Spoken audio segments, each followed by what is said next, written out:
for the Eagles.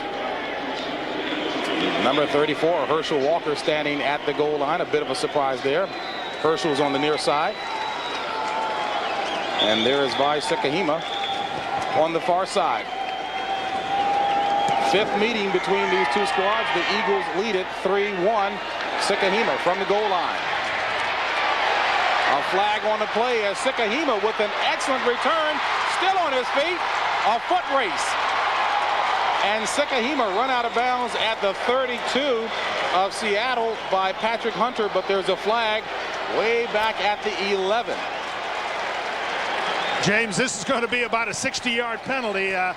It was the first guy down that somebody got him in the back, and it was an obvious penalty, and they're bringing it all the way back. But it's one of those things you just hate to see that penalty on the return. Kickoff. And in fact, that goes against the Eagles. Pat Haggerty, our referee today. Sekahima looking for the 10th leading returner in the NFC. We're going to see Saran Stracy be down there. Look how far down he is. He almost creates an opportunity to cause a penalty, and he is hit in the back. There's just no question about it. It's the right call. But this is one of the great kickoff return men in the NFL, Val Sekahima, and boy, he is something. But he doesn't help him there. So the Eagles will start off pinned back at their own 6, 1st and 10 on the ground. Herschel Walker. And Walker bullying his way ahead for a couple. We'll call it 2.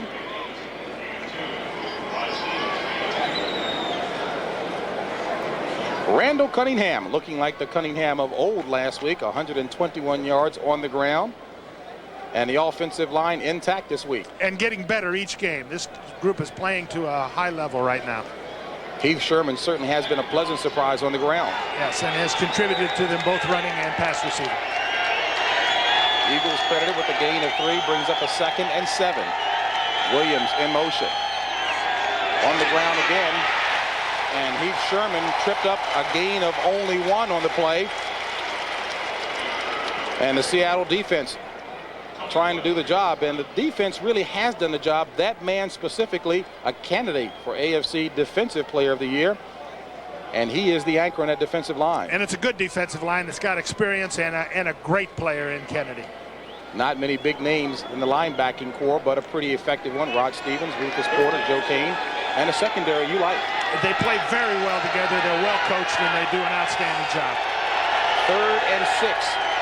4 wide receivers in for the Eagles. Cunningham likes this set because he can run from it.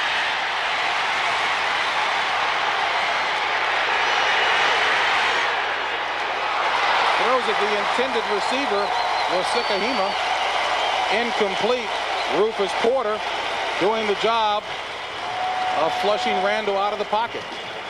They did a good job that time, James, and not giving him a chance to run forward. You notice how he kind of had to go sideways, and they kept him running back. It looked like about 4 minutes back there, but he didn't get a chance to penetrate up the field, and that's what Seattle wants to do with him. So one of the keys to limiting Randall's effectiveness is making him run sideways? Make him go sideways. It's scary because he gets extra time to throw, but that's what they have to do. Eagles. And this one is out of bounds at about the 47. A 36-yard punt. Stan Gelbaugh, 5th-year player out of Maryland, will be at the helm for the Seahawks. Ray Roberts, the rookie at left tackle, learning on the job this year. And boy, he's got his hands full today with Simmons, so we're going to get a chance to see how he does. Chris Warren, pretty much the man on the ground for the Seahawks offense. 2 good backs. Williams is an excellent receiver and blocker, and Warren is an emerging runner in this league. And Brian Blades is in the starting lineup. Blades to the top of your screen on the right. Tommy Kane to the near side. Gelbaugh does not have a victory as an NFL starter. And this is Chris Warren, and Chris Warren running hard inside the 45. A gain of about 4, running straight at the middle of that Philadelphia defense. Byron Evans has been one busy man this season, the leading tackler with 130 for the Eagles. Mike Pitts in for Mike Golick. And the two best defensive ends in football right there. Very impressive people. First start this season for Pitts and the linebacking core. Again, the best group in the league. This defense has not had the year it's had in the past, but it's a lot of talent. A young secondary. Two safeties that are new, Miano and Booty. Miano's played a lot, but Booty is moving in. Has played some at corner. Now is moving in. James Hopkins and Waters are injured, and they hope to get them back for the playoffs. They're concerned about it. I think that's a big factor in this defense coming back to the level that it has been if those two people can come back. We saw a shot of Bill Hitchcock, speaking of injuries, has been battling a bad right ankle, hobbling off. Theo Adams in his place. And second down, Gelbaugh handing off to Warren, and Warren ahead to the 40. Called it a gain of about 2. Byron Evans on the stop. Chris Warren doesn't look to have blazing speed, but John, he kind of reminds us his running style with the guy you had playing for you. Well, Eric Dickerson is the fellow you're talking about. He's not quite as fast as Eric, but he has that kind of a graceful loping stride, and he's hard to tackle. People bounce off of him, and I think he's one of the better runners. He'll get 1,000 yards this year, and with an offensive line that has not been very good, that's impressive. Came into the game with 805. 3rd and 4. Ball at the 40. First possession for the Seahawks. Gelbaugh back to pass under pressure and has to get rid of it. A flag on the play. Ball was thrown in the direction of Tracy Johnson.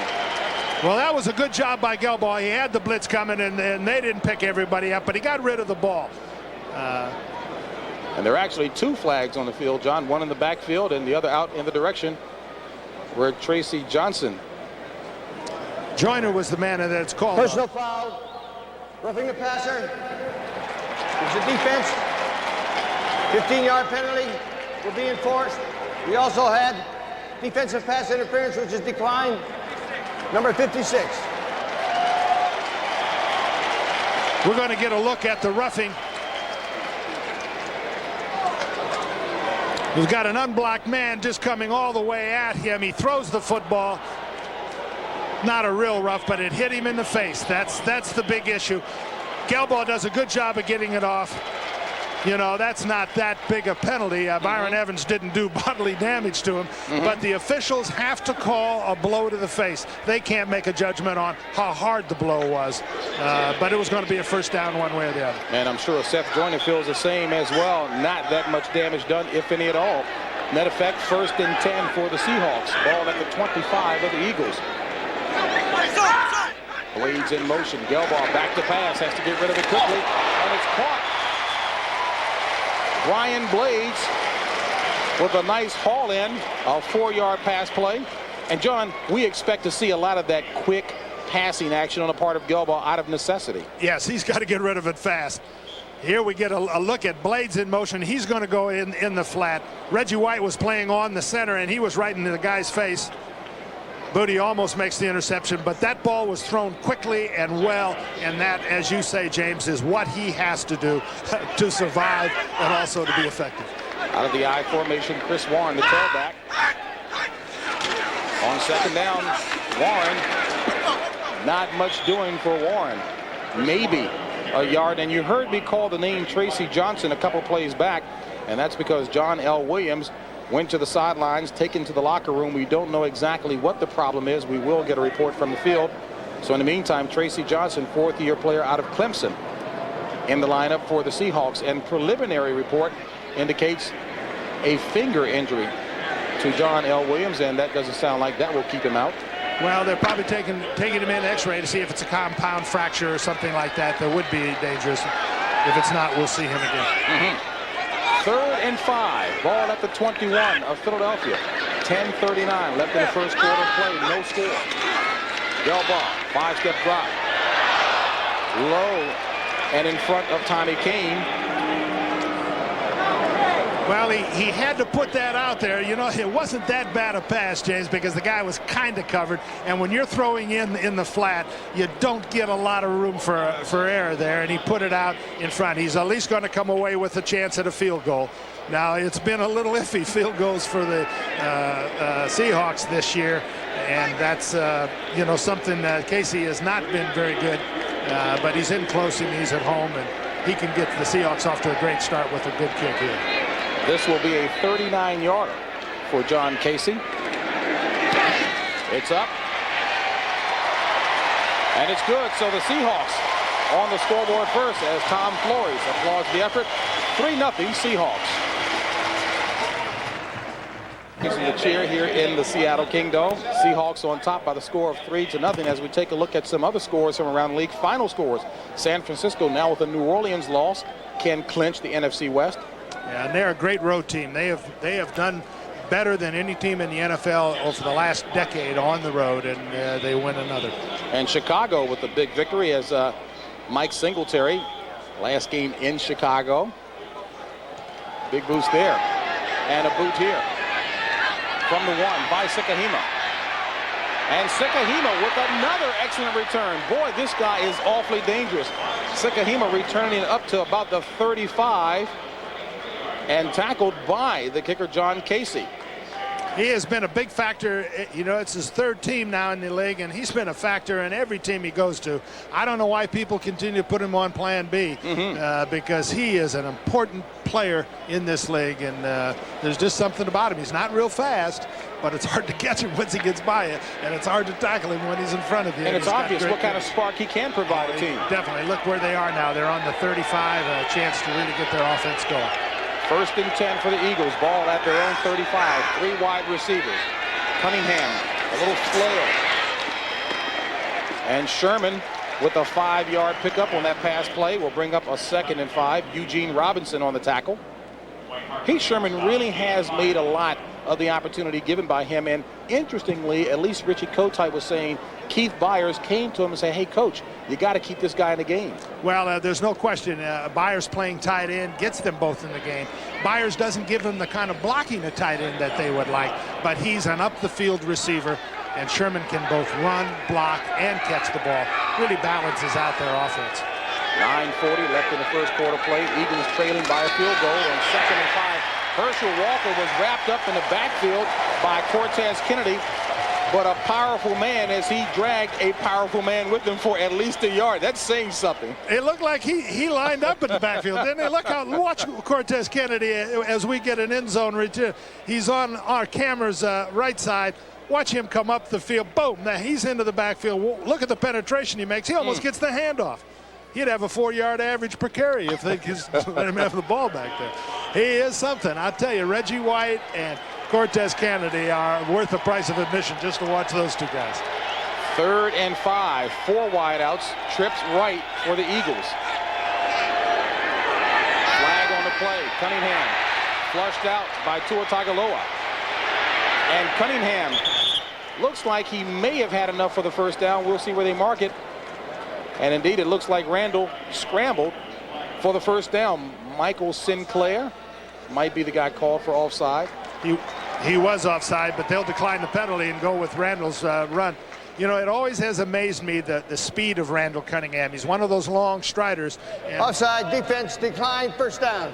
And when Cunningham gets out there, people misjudge his speed, and he kind of runs right by. I thought they were going to get him for about a +1 there, and he got a +7.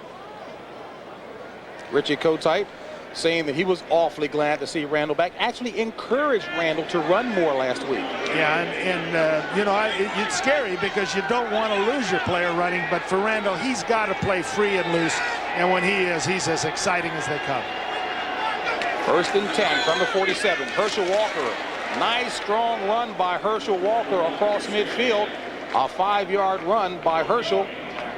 Joe Kane on the stop, and boy, does Randall figure awfully prominently in the rushing game of this Philadelphia Eagles team. And their key rushes too. He gets 24% of, or 24% of the total yardage that they run the ball, but it's also the key runs that he makes. He gets the first downs running, and that's why it's so important for him to continue to run the ball. When he does it, it was a gain of 6, 2nd and 4. Randall throws it incomplete. Intended receiver was Fred Barnett. Ball was tipped that time as Randall with the quick pass.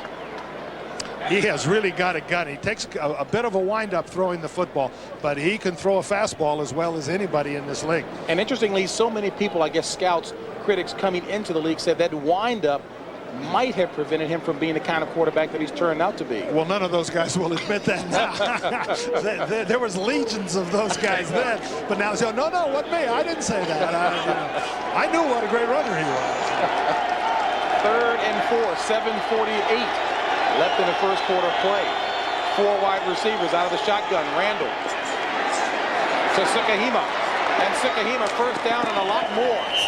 Boy, talk about a versatile player in Sukahima, who actually had given some thought to not playing this year. A 16-yard play.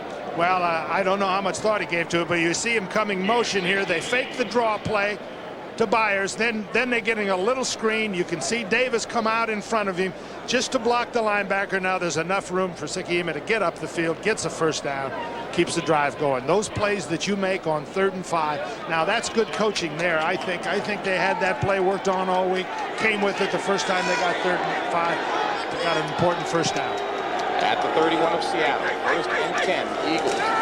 Cunningham to Sherman. Sherman inside the 30. Sherman finally tackled by Joe Nash and others. Right now, let's go to Greg Gumbel. Bro, 6-0 Saints first quarter, JB. All right, Greg, and that is news if Morton Anderson misses a point after. That is indeed a chip shot. And keep in mind, Saints need to lose in order for the 49ers to clinch the West. On the ground again, the Eagles.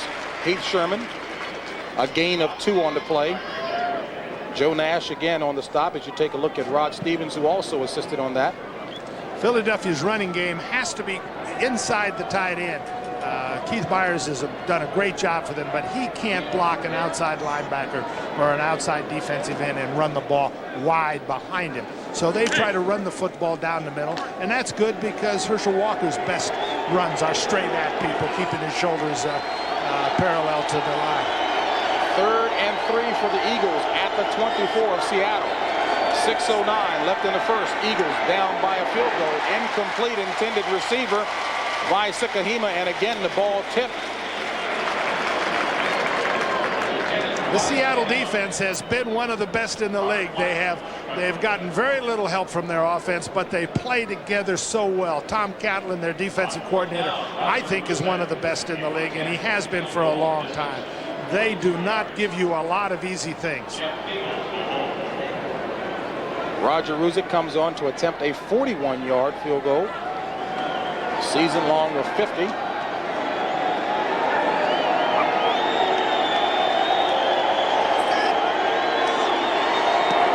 It's up. And it's good. And he's credited with a 42-yarder, so we've got a tie ball game at 3 apiece. Kingdome inside. 66,000 seats and tickets sold for the game. Sellout, not completely full, but the fans have had something to cheer about. Richie Kotite cheering that 42-yard field goal that knotted the game up at 3 apiece.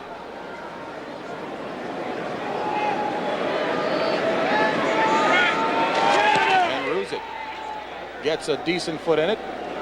Warren from the 6. And Chris Warren hit and dropped at about the 17. Good coverage by the Eagles special teams. And Seattle will start. Not the best of field position. And not the best of offenses. As a matter of fact, Seattle has scored only 10 points in the first quarter cumulative coming into the game. They got 3 so far. Well, they're hot, I guess, is what you'd say. And that's been a tough year for them and very painful. They've gone through 3 different quarterbacks. Have lost a lot of their wide receivers and have an inexperienced offensive line. Those are a lot of bad things, and they add up to a lot of those 28s. But they are improving, and if Gelball can get rid of the ball quickly and continue to run effectively with Chris Warren, we're going to have a good game. Gelball, play action, under pressure, throws it complete to Brian Blades for the first down. Nice hands by Brian Blades, a 16-yard pass play. Gelball to Blades. Well, we're going to look at an outstanding receiver who's been hurt, and he's going in there and shagging a ball that's just kind of up in the air. Watch him come off the ball, threaten deep. Now he breaks the inside, and watch how he has to get up in the air for this one way up there. Boy, that's dangerous in there, and he's got courage and he's got quickness, and he goes up and makes a secure catch. Big play. They've missed Brian Blades, and he's done a fine job when he's come back. He's only got 10 receptions on the season. Went out early in the first game of the season with a shoulder injury. Gelbaugh on the ground to Chris Warren. Warren picking his holes nicely. Nice run by Chris Warren. A gain of about 9 on the play. Finally tackled by John Booty. Here we're going to see from the end zone. Watch how the offensive line comes off and gets the Eagle players moving laterally, and then they create a lane for Chris Warren. He starts wide. Look at the movement there. Now there's the lane, and he takes it and is up the field, and it's a good gain. That's a good offensive line effort by the Seattle line. They've been maligned all year, but they, like a lot of other players on this team, are getting better. That was a fine job there, 9-yard gain. 2nd and 1, 4:25 and counting left in the first quarter play. On the draw to Warren. Warren having to go outside, and Warren, good strength and second effort. First down run by Warren. Finally tackled by Seth Joyner. A gain of 5 on the play. I think this guy's just kind of learning to run. He's learning to have confidence in himself, and he's starting to get to be a tougher runner. You saw in that last run, he's got strong legs. He doesn't go down very easy. This man is a comer, and 2-3 years from now, we're going to see him among the very best runners in this league. That's the one comment you've heard about him. They'd like to see him be a meaner runner. Well, he's just a young guy who's just getting exposed to it, and it takes some time. 5 carries for 20 yards thus far in the first quarter play. Gelbaugh under pressure. William Thomas. Thomas had him a flag on a play. He was trying to get rid of the ball, but it looked like he threw it at somebody, didn't it? Well, the question is who? Pat Haggerty. Yep. Lost it down. Offense.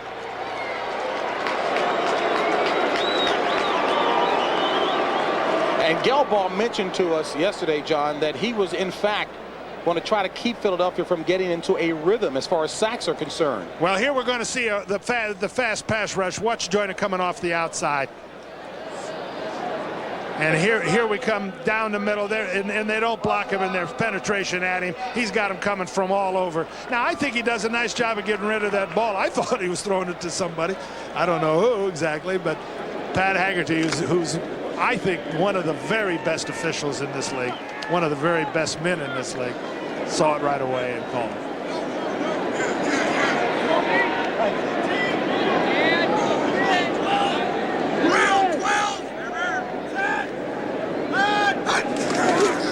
Second and 20.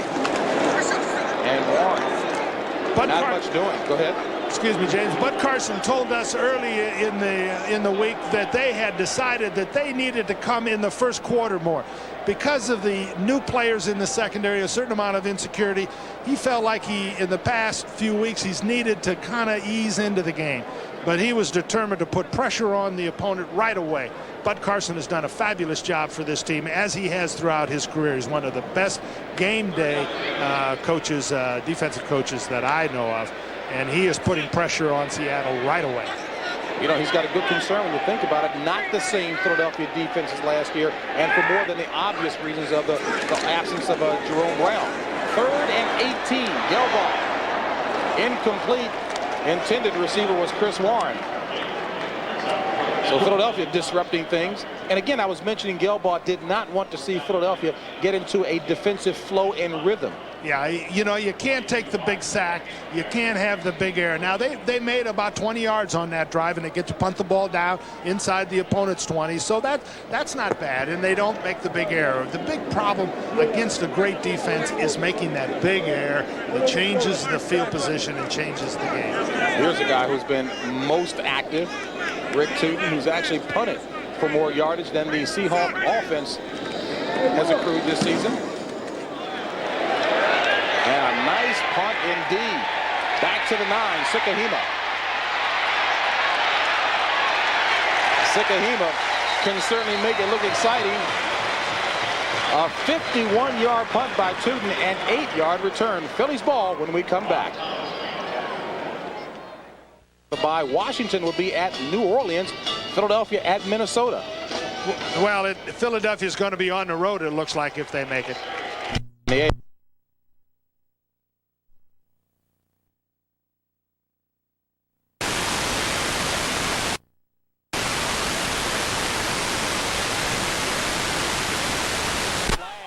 going up top for Barnett, and Barnett has it. But there are 2 flags on opposite sides of the field, back near the 15 and the 18. Barnett, a 53-yard haul in of that pass. That's what an experienced quarterback gives you. Randall Cunningham Offside. Number 99. Defense declined. First down. And that goes against Cortez Kennedy.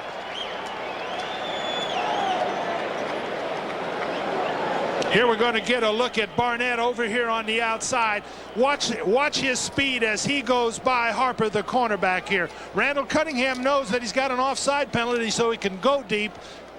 Now look at the way he just ran away from him and actually almost outran the ball. He's a big receiver and he has real speed, and one of the better players in this league. Randall Cunningham, one of the better quarterbacks, using his experience to take advantage of a free play. Randall 4 of 7 for 79 yards in the first quarter. This is Walker, and Herschel Walker upended. Nice hit that time by Eugene Robinson. A gain of 4 by Herschel Walker. That's a little bit of a frightening sight for Eugene. See that Herschel Walker coming through that fast, but he got up there. The Seattle team tackles well. They're tough guys. This defense plays together. Very seldom do you get easy things against them. They got a bit of an easy long pass, but that does not happen very often. 2nd and 6. Out of the I formation. Play action. Cunningham on a bootleg. And Cunningham trying to dive for the first down. I think he's going to be shy of that. Jeff Bryant on the tackle. We'll see where they spot it.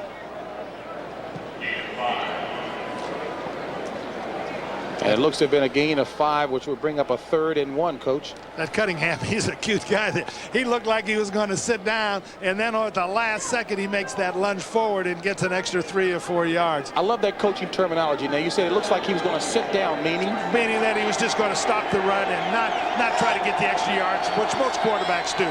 This guy's not like most quarterbacks. 3rd and 1. Sherman has the first down and more. Heath Sherman, a gain of 5 on a play. That's an indication of what Herschel Walker meant when he was asking Rich Kotite, hey, give the ball to Sherman. He's hot. And of course, Herschel Walker has to block for him, too. And that's a key issue on that first down. The offensive line knocked the Seattle off the ball, and that first down was relatively easy. John, so often we see the numbers that you see on the screen here. What's good inside the 20? What, as a coach, what do you want? Well, you'd like to score a touchdown maybe 7 out of 10 times, 6 out of 10 or 7 out of 10, and then you feel pretty good. And the rest of the time you want to get field goals. You don't want to turn the ball over here, and you want to be able to get to your best player doing the best thing. I mean, if it's Barnett, it's Cunningham. You try to get to the best thing you have inside the 20. And that's the end of the first quarter of play with the score all tied up at 3 apiece. We'll be back to the Seattle Kingdom after this.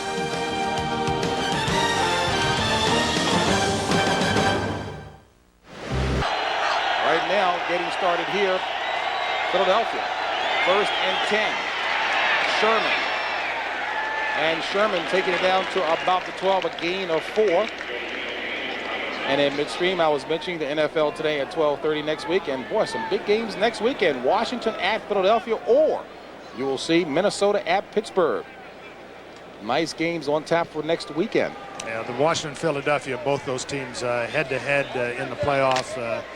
It's fighting for your very life there. And Pittsburgh with the loss today to Chicago, losing home field advantage. Buffalo now controls its own destiny as far as home field advantage in the playoffs. 2nd and 6. Williams in motion. Ball at the 12. Cunningham under pressure. Sacked. Give the credit to Robert Blackman as well. Rufus Porter. A loss of 9 on the play. Well, that was the safety blitz. They were looking for Barnett on a corner pattern in the end zone. They had him, but they didn't have enough time to get the ball off. Barnett's going to come down and run the corner pattern. They've got on one too many guys, and Porter is loose and very fast. This is one of the better upfield rushers in the league. The back had to make a decision whether he goes for Porter or goes for the inside man. It was for Cunningham a sack. And Porter gets credit for the sack. He's got 7.5 on the season.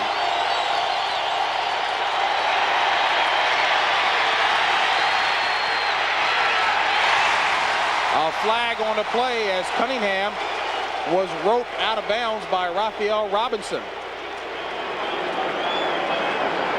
And Cunningham grabbing his face, so definite face mask there. Well, it's a question whether this is a 5 or a 15-yarder. If it's a 15-yarder, it's going to be a first down. 5-yarder does not give them a first down. Here we get the call from Pat Haggerty. Personal foul on the defense. Pat knew it was a personal foul. He wasn't quite sure what kind of personal foul. He knew it was a bad one, though. We'll see how badly shaken Randall Cunningham is, because on the sidelines, Jim McMahon is warming up. So we'll find out whether Randall can continue. Well, he gets his hand in there, and they're both moving so fast, he just yanks him around, and I'm sure it was his neck or head that was injured there. And we'll find out if McMahon will come on in relief after this.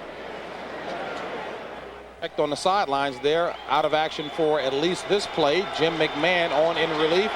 McMahon's first action since the game against the Raiders, where he led the Eagles to victory.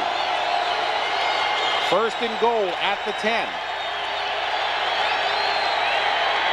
On the ground to Walker. Walker running hard inside the 5.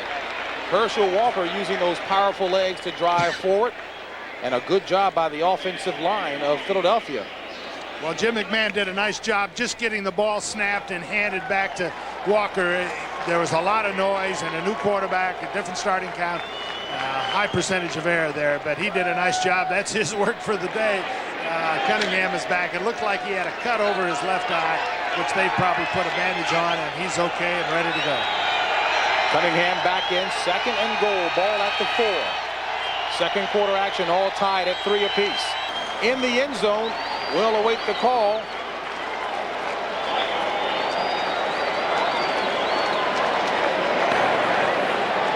Holding, defense, number 59, declined, touchdown is good. The holding on Joe Kane, so the touchdown run stands. 4th rushing touchdown of the season for Randall Cunningham.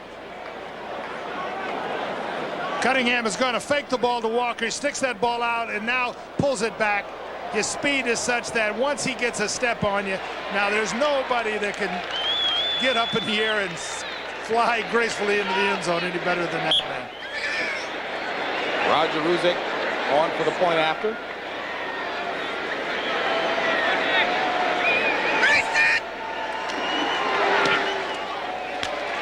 And it's good. So the key play was the flagrant foul, giving Philadelphia the ball at the 10, first and goal. They capitalize.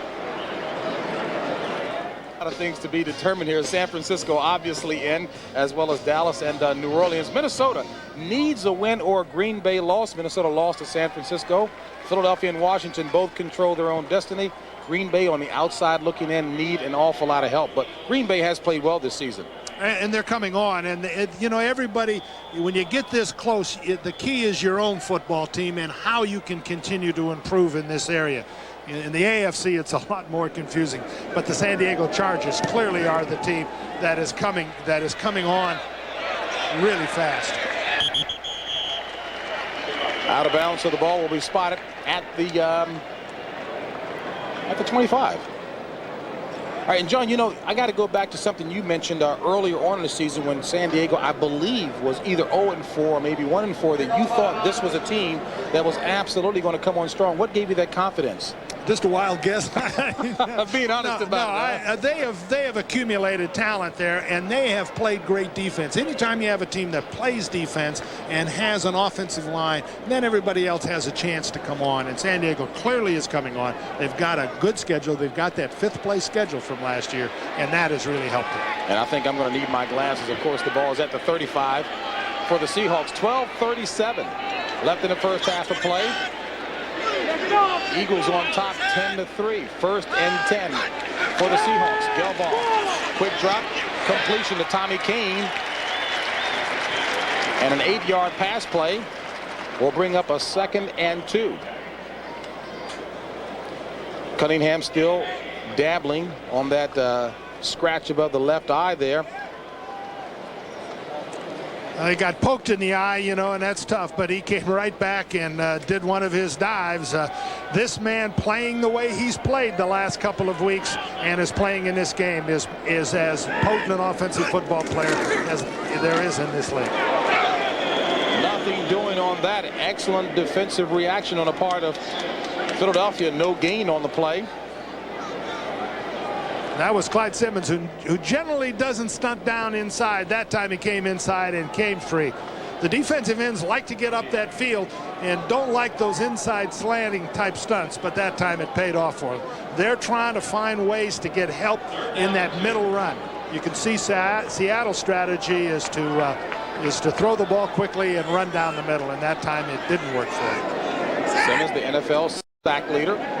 3rd and 2. Ball at the 43. 11-20 left in the first half of play. Incomplete as Gelbaugh was throwing in the direction of Tommy Kane. Ron Heller was also in the vicinity. As Bud Carson told us during the week, he's going to blitz more earlier in this game and continue to do it. He did it that time. Seth Joyner was coming off the corner, and there was just all-around pressure. As well as some pressure from Simmons and Tommy Jeter. Yeah, that group can come after you. And, you know, it was a good job by him getting rid of the ball. You can't take the loss and the fumble. They at least get a chance to punt here. Vi Sekahima, number 1 in the NFC in punt return, standing back at his own 10. Rick Tootin on to punt for the Seahawks. Sekahima from the 18. And whack good. Tracy Johnson leading the charge. There is a flag on the play. A 40-yard punt. Only a 4-yard return. And Rob Thomas did a great job being the first guy down there. Seattle has always played great special teams. And you saw an example of it there. Tracy Johnson coming into the game leader on the special teams with tackles with 12.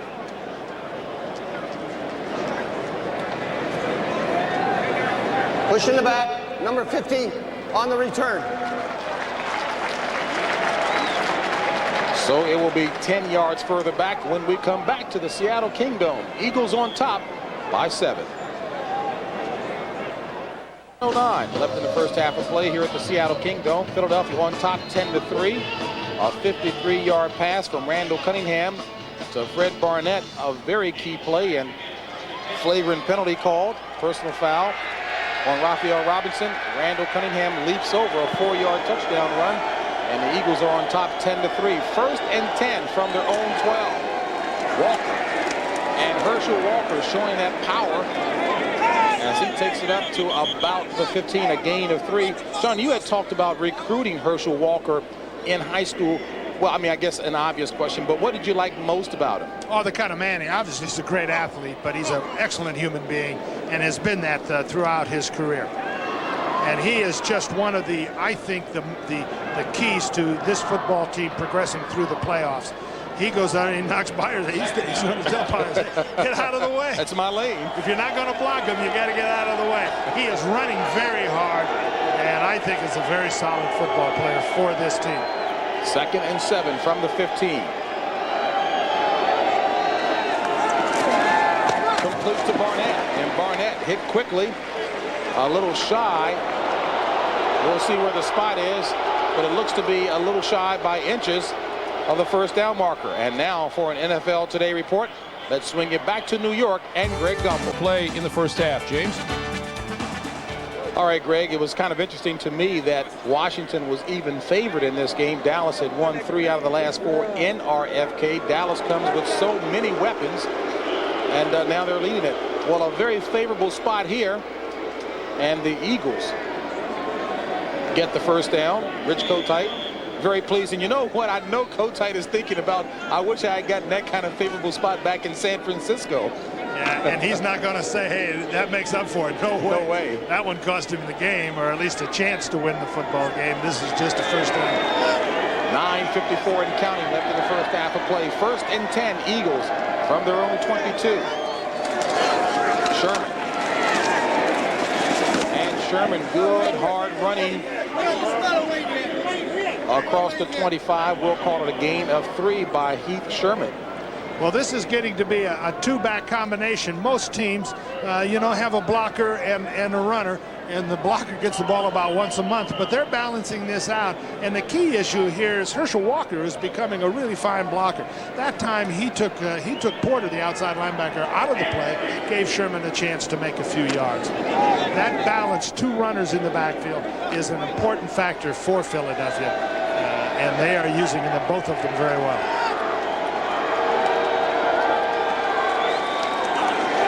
2nd and 7, Cunningham under pressure. Throws behind the intended receiver, Keith Byers. Byers had actually gone out for a series, having sprained his wrist. That right wrist on the running play where we saw Herschel actually run into him, but he's back in the lineup.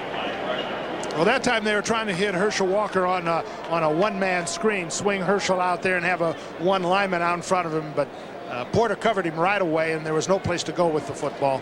So Randall just kind of improvised, almost made a big play out of it. Brings up a 3rd and 7. Eagles 5 of 9 on 3rd down conversions.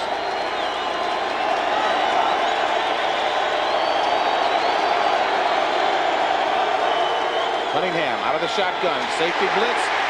He escapes.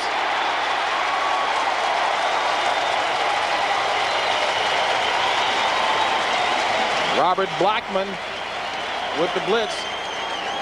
A loss of 4 on the 2nd sack for the Seahawks. And Antone Davis really upset with himself as well. Blackman's going to come from the left side of our screen. They're pinching over there. Now Cunningham feels the pressure of him outside. He's a big, strong guy. It's pretty hard to get him. Blackman's not strong enough to get him. Fair catch by Warren at the 37. A 42-yard punt. Back at the Kingdome in a moment. Of the loss of Jerome Brown. We mentioned before that defense not being the same, and the parents of Jerome Brown, Annie Bell and Willie Brown, flown up here to the game this week by Cortez Kennedy, the outstanding defensive tackle, number 99 there in your screen. Changed his number from 96 last season to 99. Jerome Brown, a very good friend, and well, I tell you, they were like blood brothers. Chris Warren.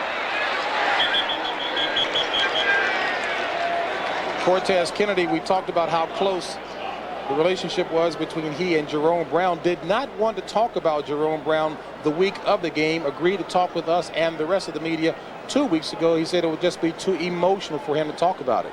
Well, the great thing is that he is going to keep alive the memory of Jerome Brown. He's going to be a Hall of Fame player himself. He's going to wear Jerome's number the rest of his career. So as long as Cortez Kennedy is playing, the memory of Jerome Brown will be kept alive. And I think that's a great thing. And it's a great thing for that man to accept that responsibility. Jerome's parents consider Cortez an adopted son. On 2nd and 13, incomplete. Nice play by Eric Allen. Pass intended for Tommy Kane. Richie Kotite really high on Eric Allen. Thinks he is simply a sensational corner, and he certainly displayed it on that last play. Well, he just ate Kane up. Kane couldn't push him off him, and as he made his break, the ball was thrown properly, I think on time, but Kane just didn't get the cushion that he needed. Allen made the play. Eric Allen has had to be more vocal back there in the secondary. Unlike his typical style of play, he's more of a quiet guy. Likes to talk with his hands, but keep his mouth shut. But with Wes Hopkins and Andre Waters out of there, he's got to become more vocal. Hawks 0 for 3 on 3rd down conversions. And intercepted by Eric Allen. 4th interception of the season. Now, John, you have your players, when you were coaching, go through that kind of tip drill every day, and boy, it paid dividends that time for Allen. Well, that time the ball was thrown behind Blades. Blades had enough room. They were going to match Allen and Blades on 3rd down. There was enough room there for that ball to get in. He threw it behind him, and it got the ball tipped.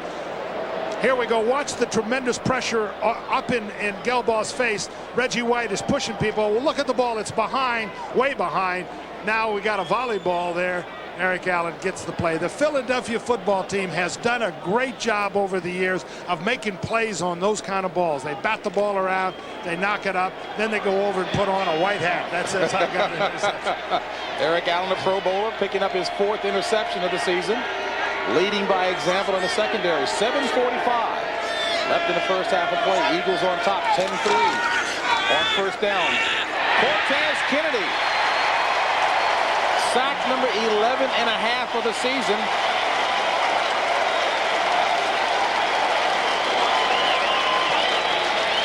And 3rd sack of the afternoon for the Seahawks. We're going to circle Cortez Kennedy. It's got to be a big circle because this is a big guy. Watch how quick he comes. Boom. Look, he's right into Mike Shad. He doesn't really have a chance. There's nobody that gets off the ball that fast in this league. And that particularly when you weigh 300 pounds. That's a great play. And boy, I tell you, we're in for a lot of years of greatness with this man. 2nd and 20, a loss of 10 on the play. From the 48, Cunningham with time. Throws it complete to Herschel Walker. And Walker getting back up just inside of the 40.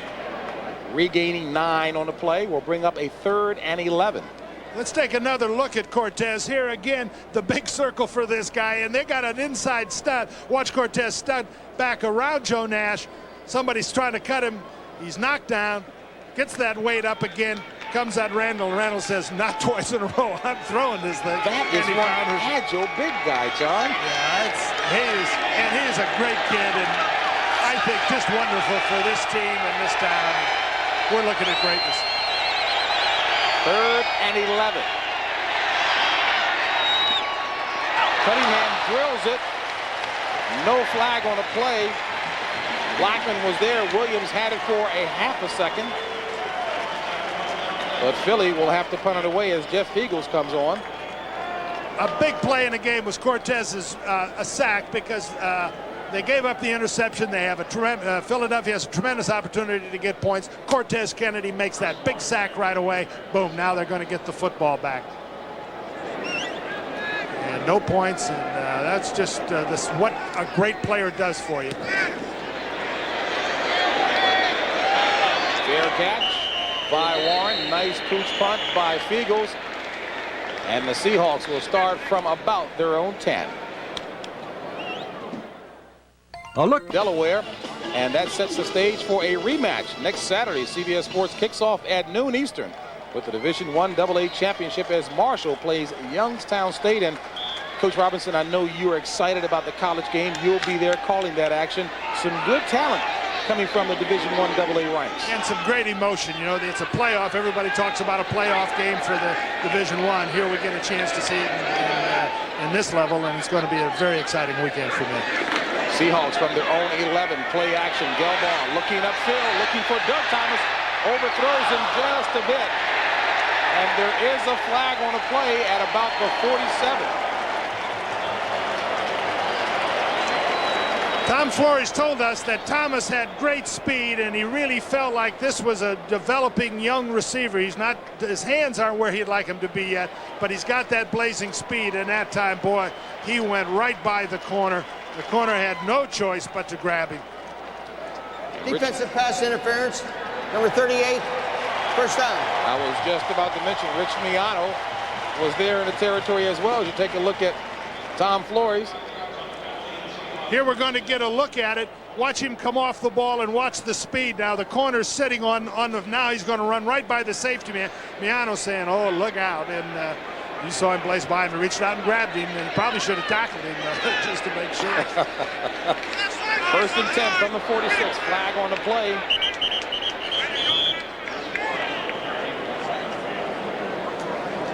Philadelphia was coming off the other corner, and I think we're offside, so it's going to be first down and 5. There was Joyner coming from the other side.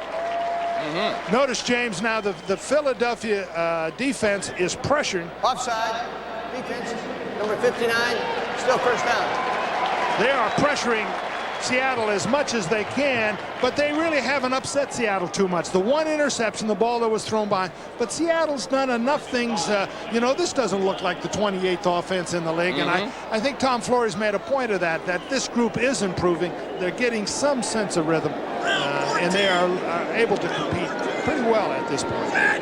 From the 49 of Philly, 1st and 5, 5:45 left in the first half play. This is Chris Warren. And Warren getting up just enough speed. Run out of bounds by Mark McMillan. A gain of only 2. You know, you were talking about the pressure on Seattle. One of the guys who certainly was going to and is going to be looking at pressure all day, that rookie right there out of Virginia, Ray Roberts, who's done a pretty decent job. Well, he's got Clyde Simmons against him, who leads the NFL in sacks, so he didn't sleep so good the last couple of days. But you're right, he is doing a good job and is getting confident now. It's the toughest place in the NFL to play your first year, probably left tackle and quarterback and cornerback. And he was embarrassed a few times, but he's getting his balance and his poise, and I think doing a good job. And what a pleasant personality. Real bright young man. On 2nd down, Warren picking his way through, trying to get up near the first down marker. A gain of only 1 on that play. You were talking about Ray Roberts getting his feet together. That's one thing in watching the film. He really, as a big fella, he really seemed to have good feet. Yes, he does. And you know, he's probably not as strong as he's going to be. He's trying to influence Simmons up the field at that time. Then reach out and grab him and hug him and say, stay learn how to hold pretty good, huh? But he does have good balance, good feet. Hudson Houck, the offensive line coach, thinks he has a chance to develop into really an outstanding player. 3rd and 2. Hawks 0 for 4 on 3rd down. Eagles were showing blitz, but flags everywhere. We'll see whether or not they were drawn offsides. That one's one of those kind that they have to decide that. They vote. See, those 4 guys get together, they vote. Anybody vote 3, it goes as. Number 66, offense. So they voted on the offense. Andy Heck, young man out of Notre Dame. Watch Joyner now. He's coming from there, and watch him come up and just kind of scare everybody. He's in there threatening. They've got to make changes in their call. You saw the left guard that time had to step down because then he had to block the center if, in fact, the center was going to go over and block Joyner. So you got to give Joyner a little bit of a plus for that one. Seattle has 2 first downs by way of penalties. 2 have come on their own. This is a 3rd and 7. Ball at the 49, 4:11 and counting in the first half. Gelbaugh, deep drop. Going up top, looking for Doug Thomas again. Thomas making the adjustment, and there is a flag clearly being pulled down, and it might have been Mark McMillan. The rookie corner grabbing him on the jersey. Yeah, he definitely grabbed him, no question about it. Here we're going to get a look at it. Well, Pat Haggerty has been one busy referee today. And it's a long way for Pat to run. Pat's been around for a while. Defensive pass interference, number 29. Spot foul, first down. Here's the look. It's bump and run coverage. McMillan stays outside. Thomas just going to run away from him. Watch the hand go right in his back. Right there. Now see the grab. That's definitely pass interference. If he'd have just given him a little shove and gotten off. But there he's grabbing him and pulling him. Clearly. Boy, tough one. Roberts did a good job on Simmons that time of giving Gelbaugh enough time to get the ball up deep, and we got a big play, and Seattle is very much in the hunt here. Golden opportunity, 1st and 10 at the 11 of Philadelphia. 4:03 left in the first half of play. Seahawks trailing 10-3. Gelbaugh to John L. Williams. No signal yet. Yes, it is. Touchdown, Seattle.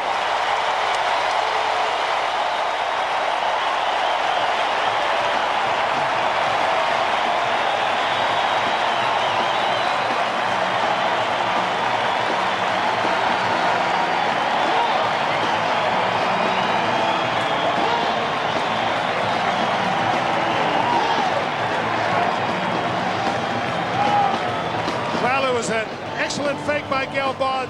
John L. Williams, the leading over the last 6 years. He's caught more passes than any back in the NFL. One of the best fullbacks, period, in this league. Catches the ball wide open and puts it in the end zone. We got a tie game. If Casey can convert this one. And Casey does convert it. You mentioned John Williams coming into the game with 62 catches. That was his second receiving touchdown of the season. Here we're going to see the fake. Look at John L. start in there like he's faking a block, and he's just wide open. Thomas, the linebacker, just blew the coverage. That's a great job by John L. getting the ball in the end zone. This is what the good veteran player touchdown. Yes, sir. John L. did a nice job. Eric Allen says not a touchdown. Now Allen arguing just for the sake of argument because clearly he was wrong on that penalty. You know, we put up that graphic of 28, 28, 28 on everything they're doing, but there's no question that they are doing better than that today, and it's a good offensive football team out there. We've got a guy who's down and out there. Good. Illegal push in the back. Number 30 on the return. That was on Otis Smith. And the down Seahawk is Patrick Hunter, seventh-year player out of Nevada. Well, John, certainly the Eagles at least paid lip service to the fact that they could not come into this game taking the Seahawks lightly. They certainly remember what happened 4 games ago against Green Bay. Seahawks are showing they are, in fact, playing like a team that certainly isn't 2-11.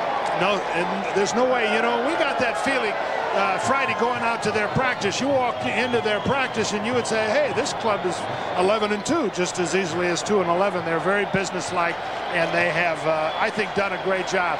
This may be one of the great coaching jobs in the year in the NFL this year. And you said that, but why? How? Well, he's kept this team together. We don't know what's going to happen today or the rest of the week, but Tom Flores has kept the work ethic, the pride, just the sense of teamwork together on this football team throughout a very, very tough season.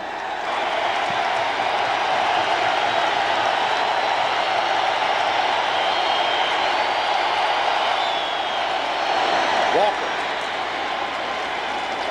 Nice run by Walker. Herschel Walker powering ahead. Give him a gain of 5. We'll bring up a 2nd and 5. Tony Woods and Rod Stevens on the stop. And we're going to get one other factor starting to emerge here is the crowd. This is one of the toughest stadiums in the league from a noise standpoint. The roof is made of cement, so that noise comes back down at you, and you can begin to hear it a little bit now. It'll be a factor if this game stays close. Bootleg, Cunningham. First down.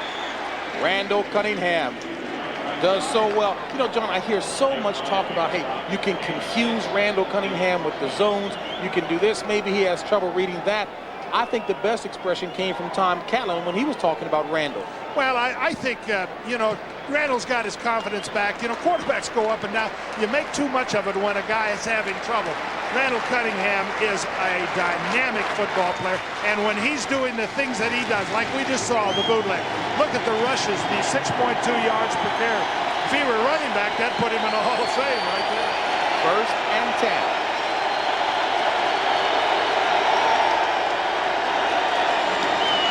Again, 3rd pass batted today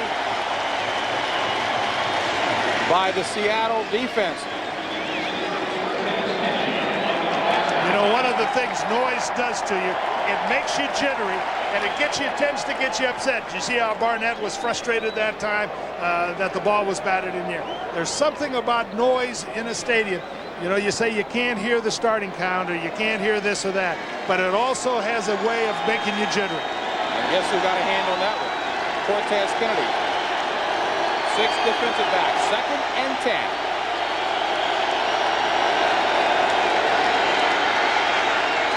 Complete to Byers. Byers shy of the first down. Needed to get up to about the 33. 8 yards picked up on a play. Tom Catlin, defensive coordinator for the Seahawks, was saying about Randall, yeah, maybe a zone does confuse him, but if he gets a little confused, as you take a look at Tom Catlin with the beard, he says Randall's feet take over, and that is even more dangerous. Well, again, it brings out the athletic ability in the man. And when you add it all up, he's one of the best there is.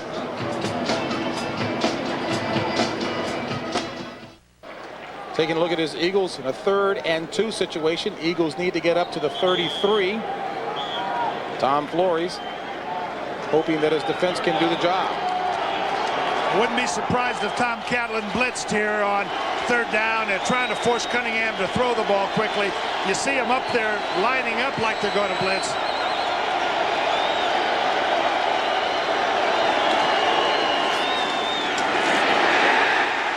And the Hawks defense rises to the challenge. Jeff Feagles comes on to punt for the Eagles. It was a rather surprising call. It was just a quick trap coming back kind of against the grain, and Seattle had a pass rush stunt on. Porter stunted right into it and just kind of ran into the ball carrier and said, hey, you kicked me in the leg. Here we're going to get us a look at it. Watch Porter now. You see him start up the field. Watch him stunt right back underneath it. Boom. Hits Cunningham right in the head and said, look what I got. And look at that right leg bent back there. That's what happened. So Porter over to the side. Good to see him walking under his own power, although he is in some pain. Seattle whistles for a timeout, leaving them with 2. Philadelphia full complement remaining of 3. 1:47 left in the first half of play, and we've got a tie ball game, 10-10. Richie Kotite can't be pleased at all with the penalties his team has endured in the first half. 121 yards worth. Eagles, nice punt. Warren back to the 13. And Chris Warren takes it across the 25 to about the 27. Coming up on the Dockers NFL Today halftime report, Greg and Terry will bring you up to date with all the scores, highlights, and also maybe try to sort through some of that playoff picture. That coming up at halftime. A 55-yard punt back here, a 16-yard return by Chris Warren. I was mentioning about the penalty yards for Philadelphia in the first half. 121 penalty yards. Philadelphia, most yards penalized in the club history, 157 yards. That coming in one game back in 1952 and 54. 121 here in the first half. Gelbaugh under pressure, throws it complete. And James Jones still on his feet. Jones takes it up to the 30. A gain of 7 on the play. Boy, Atlanta just walloped Tampa Bay today. Deion Sanders caught a 37-yard touchdown pass. Well, Seattle's got all 3 timeouts. If they can generate a little something, there's a great matchup going on. Brian Blades and Eric Allen are matched up in this nickel defense. They have 2 timeouts left, rather, and now we get a chance to see if Philadelphia is coming with a blitz matchup between Brian. And the sack that time to Mike Golick. Second sack of the season for Golick, who did not start today. Philadelphia concerned about its run defense. The coaching staff went to great lengths to say it was not Mike Golick, but the fact of the matter was he did not start, and certainly an inspired play that time. Well, he played like he was a little bit angry that time.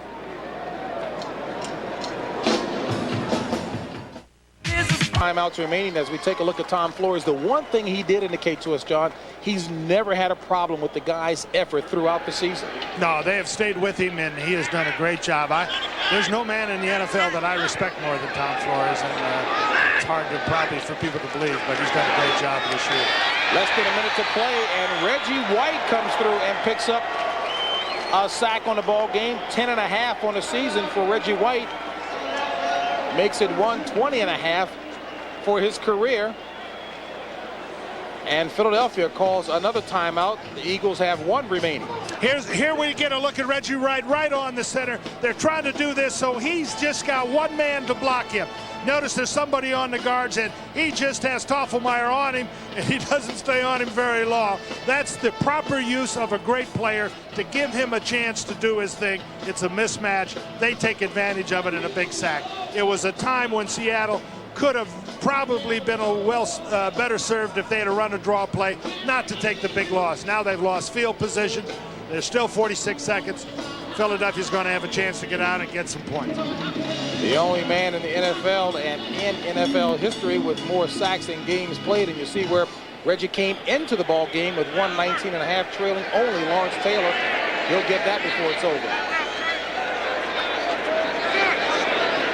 46 seconds left in the first half. Tayton's punt nearly blocked from the 49. Sukahima. Flag on the play as Sukahima takes it inside the 45. A 39-yard punt, 7-yard return. There is a flag on the play.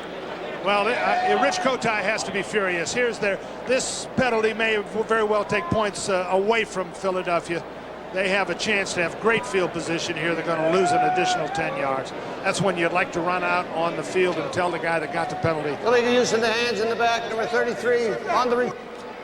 That's Rich was there saying, hey, you know, you like to find that guy and say, hey, you walk home. That's William Frizzell. He said, Coach, I didn't do it. I didn't do it. It wasn't my fault. Somebody else did it. I confess it was somebody else. But, that's where you have to be a smart football player when you have a chance. You know, you can't be perfect all the time, and you've got to be aggressive. But there's no question that really hurt them. They have 37 seconds. They've got to get inside the 30, so they've got to travel about 25 yards. The big thing here is to keep Randall Cunningham back in the pocket, not let him get out and scramble. 9 penalties for 131 yards in the first half against the Eagles. You mentioned where Ruzick would have to get. He's got a season-long of 50 against Denver. 37 seconds remaining. Eagles with 1 timeout left. Seattle with 2. Tie ball game, 10 apiece. 1st and 10 from the 45. Cunningham drills it complete to Williams. And Williams out of bounds at about the 47. This is where, as a defensive coach, you have a lot of insecurity. Everybody says, boy, don't play that prevent defense. Go after him. But, you've got a guy like Barnett sitting out on the left side, and you got to have help on him. You can't blitz and give him a chance to make the big play for a touchdown. 2nd and 2. Cunningham with time. 1st down pass to Williams. And Williams out of bounds at the 40. The thing there is they were able to get the short pass completed and get out of bounds without using the timeouts. That's important because that gives them an opportunity if Randall Cunningham decides to scramble to take the last timeout and still get a shot at a field goal. And Ruzick warming up. I mentioned he's got a season long of 50 against Denver. 1st and 10 from the 40.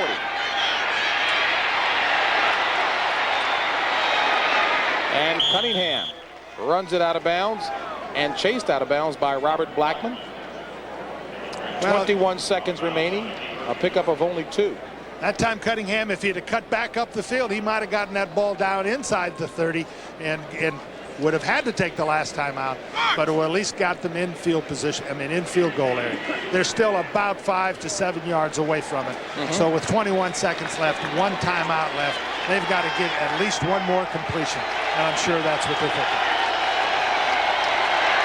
2nd and 7 from the 37 of Seattle. Flag on the play. Might have gone against Philly. Illegal procedure on Philadelphia. They had a couple of people moving. Backfield of motion. It might have been on Randall Cunningham because he was starting to back up before the ball was snapped. Randall saying, no, not me. John Haggerty didn't have too far to go on this play, but John Robinson, I think he's going to sleep pretty well after the game. Yeah, well, Pat said, man. Number 41. Offense.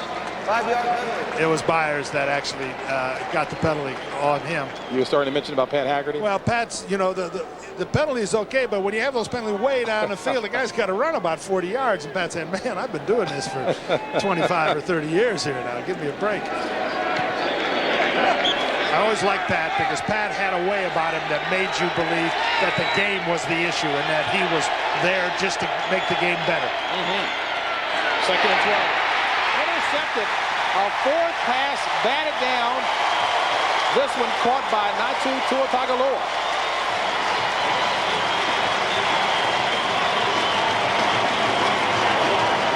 Rufus Porter got a hand on it first. Here we get a look again. It's a screen pass. They're trying to get just the quick dump ball. See the screen start to form. They cut Rufus to get his hands down, but the ball was thrown a little late, and he got back up and made the play, and then got the ball caught by one of the defensive linemen. Rufus Porter did the job that time, and actually the offensive tackle probably cut him a little too soon and let Porter go down, back up, bat the ball in the air. Little things, those are the things coaches like to see when they take a look at the tape. The hustle by Rufus Porter, down but got back up and disrupted the play. It's a resilient group of men that play defense for Seattle. They've been that way all year. They're coached by one of the best defensive coaches in the league, Tom Catlin. And that's also an indication that indeed the Hawks have not given up on the season. Well, sacked that time. Well, I think Simmons. that draw play that I've been talking about, now's the right time to run the draw. Let's get out of here. We got a tie game. Because the worst thing that happens, if you can't protect and you let these guys start coming at you, they get excited. It's like a shark fest there or something. Boy, they come alive. And that's not good news for Seattle when that happens. But it's a tie ball game. 10 apiece. Again, the Seahawks playing aggressively, could not capitalize on a number of opportunities, but playing well. And that's the end of the first half. All tied up here in the Kingdome, 10 apiece. Chris Warren will take it from the goal line. And Warren turning the corner. Finally tackled by William Frizzell at about the 24. From the first half, the big note there, the penalty yards against Philadelphia, 136 penalty yards, and I mentioned before 157, the most Philadelphia has had in one ball game. But John, you made an interesting comment that the penalty yards have to be looked at in perspective. Well, they're not sloppy type penalties. They're penalties on pass interference, on plays where receivers were going to make big catches if they didn't interfere. So that kind of has a connotation that, gee, we're playing lousy, but that's not true. I think Philadelphia's playing well. Gilbaugh, the handoff to Chris Warren, and Warren up near about the 28. This game is presented by authority of the National Football League, and this CBS telecast is intended for the private use of our audience. Any rebroadcast or other use of this telecast without the express written consent of CBS, the Seattle Seahawks, and the National Football League is prohibited. 14:25 left in the third quarter play. Stan Gilbaugh, you've seen him play before. I guess just an average quarterback, John? Well, he's a smart average quarterback, and if he can continue to be smart, not expose himself to that pass rush, he's got a chance to have a good football game and get his first NFL win. And he had to get rid of that one quickly. Did they call it a catch? The officials were a little hesitant on that one, but in fact it is a catch. Tommy Kane, as Seth Joyner was coming up in the face of Stan Gilbaugh, he got rid of it quickly. And we got a look there of him being smart. Go back 5 steps, get the ball off, throw it as quickly as you can, and if it's complete, great. If it's incomplete, fine. But don't hold it. Let those big sack guys come after you. And that was good enough for a first down. 1st and 10, Seahawks. Ball at their own 36, all tied at 10 apiece here at the Kingdome. Blue 21! Blue 21!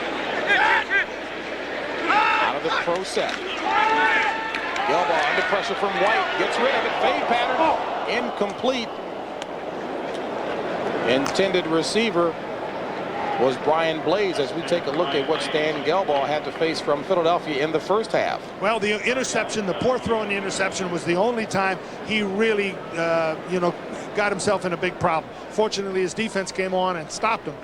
But he had a good first half, I think, considering what we have. The last time, Reggie White was playing right on the center, playing nose man, and again, put immediate pressure on him, but he got the ball off, got the throw deep, gets a chance now to think about a draw play, or a screen pass here on 2nd down. Warren and Williams the backs on 2nd and 10. And Reggie White with his 2nd sack of the ball game, 121.5 on his career. That's the 4th sack by the Eagles. Well, this time he's not on the nose man, he's coming, but he is on the left end position, and he just comes so fast. This is the thing that Seattle has to be careful of taking the negative yardage. Now they're 3rd down and 1 million. Here you see Reggie, and watch him come. Watch how fast he gets off the mark here. Look at the power right through. Hitchcock really doesn't have much of a chance, and he's through with great power, great quickness, great power. Now we're 3rd down and 20, and here's where you cannot take another sack. They've got to just...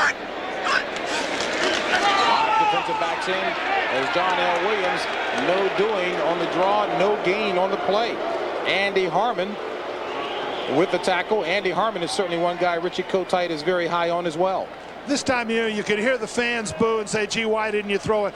But they probably should have run 2 draw plays and punted the football and not lost that yardage. When you have that big a pass rush and that insecure an offensive line, you cannot put that quarterback in repeated jeopardy. It was the 3rd down draw was a good one. I think they might have been better served to using it on 2nd down. Rick Tootin back at his own 15. Sekahima from the 30. Slowed up, but still picks up another 5. A 43-yard punt, 10-yard return as we take a look at the Minister of Defense, Reggie White. A seemingly placid look or calm look on his face, but he's also faced a little pressure, John. Well, again, as we said, both very good defensive teams, and he has been under pressure. You know, he's so capable of making the big play. He made the big long pass to Barnett early in the game, and then the run for a 1st down. They got a penalty, and then the bootleg into the end zone for the touchdown. Randall 9 of 16 for 118 yards, 1 interception. 1st and 10 from the Eagles 40. Cunningham has a 4th pass batted down. Jeff Bryant, 6'5", 281 out of Clemson, 11th year player, the veteran along the line. You know, you start wondering about why do certain players bat balls down. A lot of times it's a guy that doesn't have a real good pass rush. Here we're going to get a look. Watch a Barnett coming from the outs there, and there's just not much there. And you know, the ball, he really didn't put that much pressure, but he's far enough away to see him throw it and bat the ball down. 2nd and 10. 12-10 left in the 3rd on the draw. Sherman. And Sherman runs into Rufus Porter, Rod Stevens and company. Joe Nash also there. A gain of 3 nonetheless by Heath Sherman. Rob Selby, number 75, is in there for Mike Shadd, the left guard. Well, I think Shadd's deserves some rest. He's got that Kennedy on him all day. Say, hey, man, you take it for a little while here. He was one guy, Mike Shadd, not glad to hear about Cortez Kennedy being so emotionally fired up for this game in honor of his good friend, Jerome Brown, God rest his soul. Offensive linemen, they hate to see those kind of guys fired up. 3rd and 7 from the 43. Cunningham to a wide open Fred Barnett.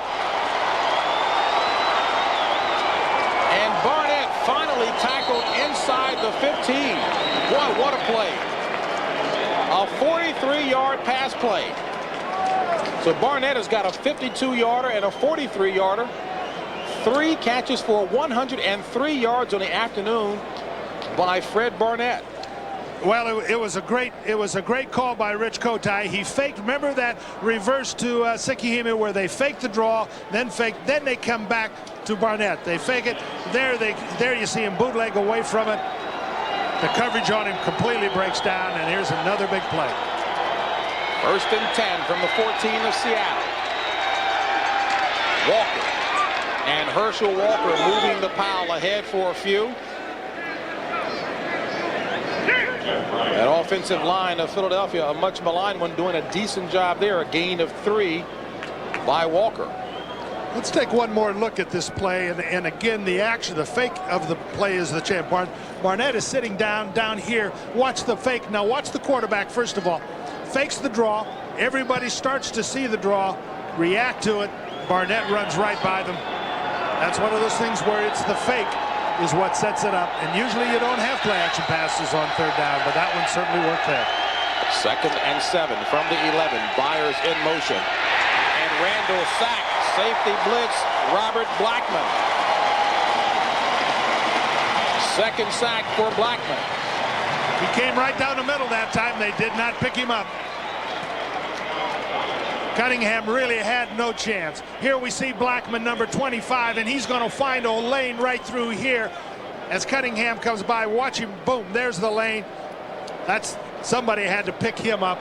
That was a major error, and then there's really nothing Randall could do. Blackman has been a very effective sacker today. He is, when he has come, he has really timed it well and been unblocked. 3rd and 15.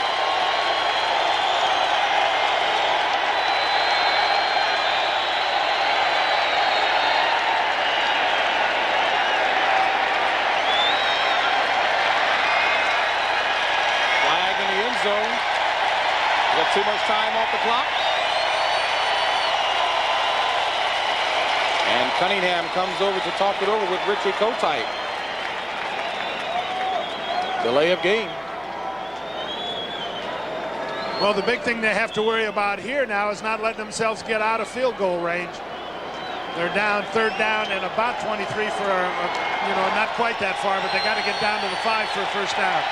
But they got to make sure they don't take another sack and are outside of field goal range. 3rd and 20.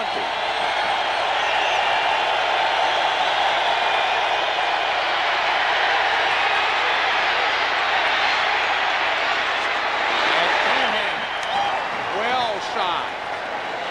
Robert Blackman on the tackle. Boy, Cunningham just does some things on the field that kind of scare you when you see a guy do that. But then again, that's Cunningham, and you would certainly tell a youngster, hey, don't even attempt to do this. Yeah, you're 11 years old and you're playing touch tackle and you try this, and it might be your last game of touch tackle. But this guy's just got such natural athletic ability and just does things with such grace. And this will be a 34-yard field goal attempt by Roger Ruzak.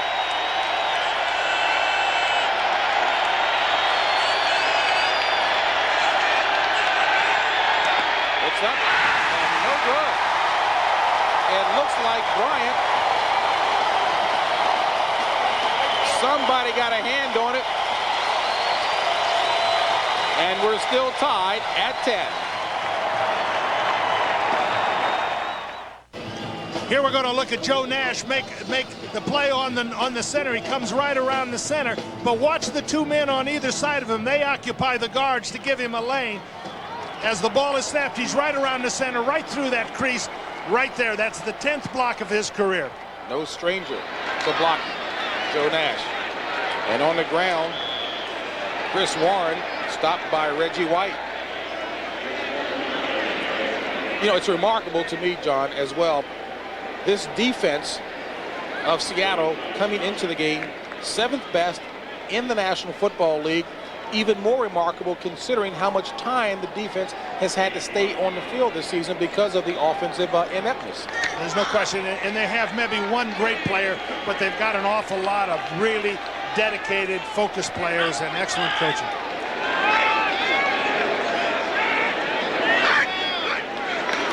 Elbaugh hands it off on 2nd down, and Chris Warren running hard as Chris Warren is dropped at about the 29. We'll see where they spot it. Looks to be about a yard or a half a yard shy of the 1st down marker. Well, that one you got to give a lot of credit to the offensive line. They stayed on their blocks and pushed that pile. Warren got in behind it a little bit and then just almost got themselves a 1st down. Miscues have certainly hurt Philadelphia this afternoon. 141 penalty yards and 4 sacks allowed this afternoon. And again, part of those penalties are the Seattle offense is putting pressure on them. Here we're down to 3rd and short.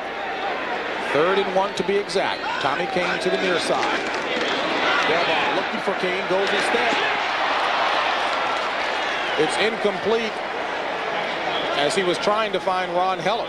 Didn't that look like a little bit of a floater to you? It looked like, and Heller was reaching early for it, saying, man, what you took too much. This looked like that change of pace or something that you get there, or the knuckleball. It just didn't look like a normal rhythm, and he didn't make the catch, and they've got a punt.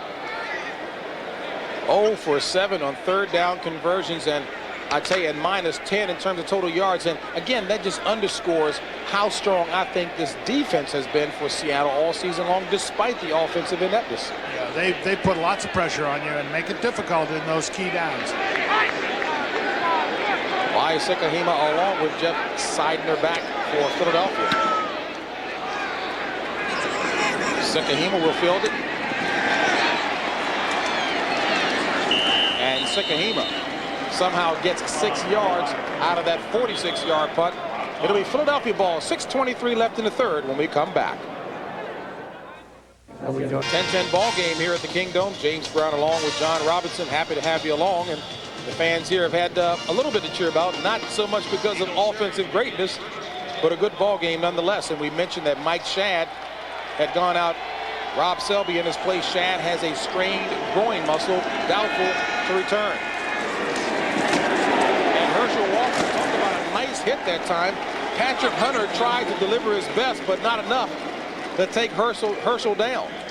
Well, Patrick came up and said, I'll give him a hit, but you guys got to help him. Here's what it sounds like when you run into this kind of guy.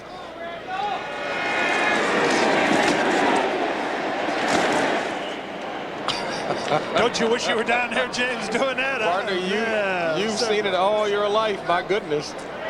Good help by the rest of the Seahawks defense there. Rufus Porter and company. A loss of 2, as I mentioned on the play, so it brings up a 2nd and 12. 5:40 left in the third. Randall with the boot. Played well that time. Williams still catches it. And a first down for Philadelphia. Now that is very, very interesting. The play was read well that time by Seattle. Randall did not have any room to go on the boot, but still got the pass off for the first down. Here we see the bootleg faking to Walker. Watch how quickly he reacts. Bryant is right up in his face. Boom, he has to stop and throw it. Puts the ball right on the money. Williams does a nice job of getting the first down after the catch. Out of the pro set. Sherman and Walker the backs. Randall pumps. Going up top, looking for Barnett. Nearly a great haul-in by Barnett nonetheless. Being defended by Patrick Hunter and Eugene Robinson.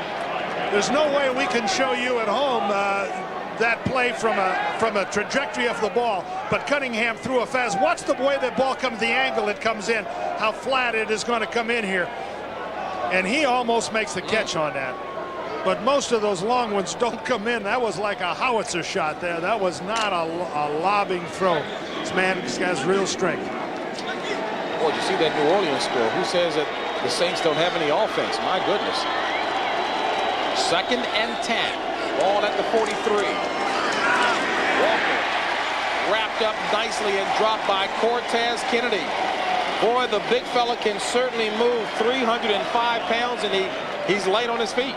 It's amazing how these kind of guys keep showing up. Here we're going to look at it in the end zone. We're going to get a look at Cortez right here. He's going to come around this block. Right there, and the pressure through the guard takes a step to the outside, and it's all over then. It's history. If you make one false move, one short step with your foot against a guy like that, it's over. They hit you so hard and so fast, you have no chance to recover. 3rd and 11. Eagles 4 of 11 on 3rd down conversions. Here comes Porter, and Cunningham just throws it away. Threw it in the direction of Calvin Williams. The blitz had him that time. They didn't have a response. Cunningham just used his athletic ability, throw the ball away, punt the football. It's that kind of a football game. It's the guy who's going to make the big mistake that's going to wind up in trouble in this game, and that mistake's going to come from the quarterback position. Maybe the big play will come from the quarterback position too, but against the kind of pass rush we have, we'll see a potential for a big error there too. Eagles with a nice punt. And down by Izell Jenkins inside the 10, a 49-yard punt. More regional action coming your way next week here on CBS Sports. Games include Washington at Philadelphia and Minnesota at Pittsburgh. And remember, it all gets started at 12:30 Eastern with the NFL Today. And right now, Washington in a real battle with the Dallas Cowboys at RFK Stadium. Score there 17-10, Dallas on top. And Cowboys with a lot of weapons indeed. Right here, it's a 10-10 ball game. 3:54 left in the third quarter of play. 1st and 10. Gelbaugh looking up top for Chris Warren. Nearly caught. And guess who was back in coverage? Seth Joyner. Talk about a complete linebacker. Well, on top of the complete action around the NFL is Greg Gumbel. All right, Greg, Jim Jeffcoat certainly feeling like he still has some very useful years left. Charles Haley has been the man getting a lot of credit, but Jeffcoat doing a nice job in relief throughout. Well, they've got their hands full back there, but Philadelphia has their hands full right here. Flag on the 2nd down play here.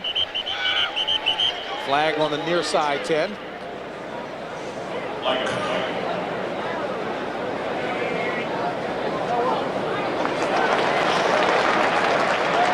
That goes against the Eagles.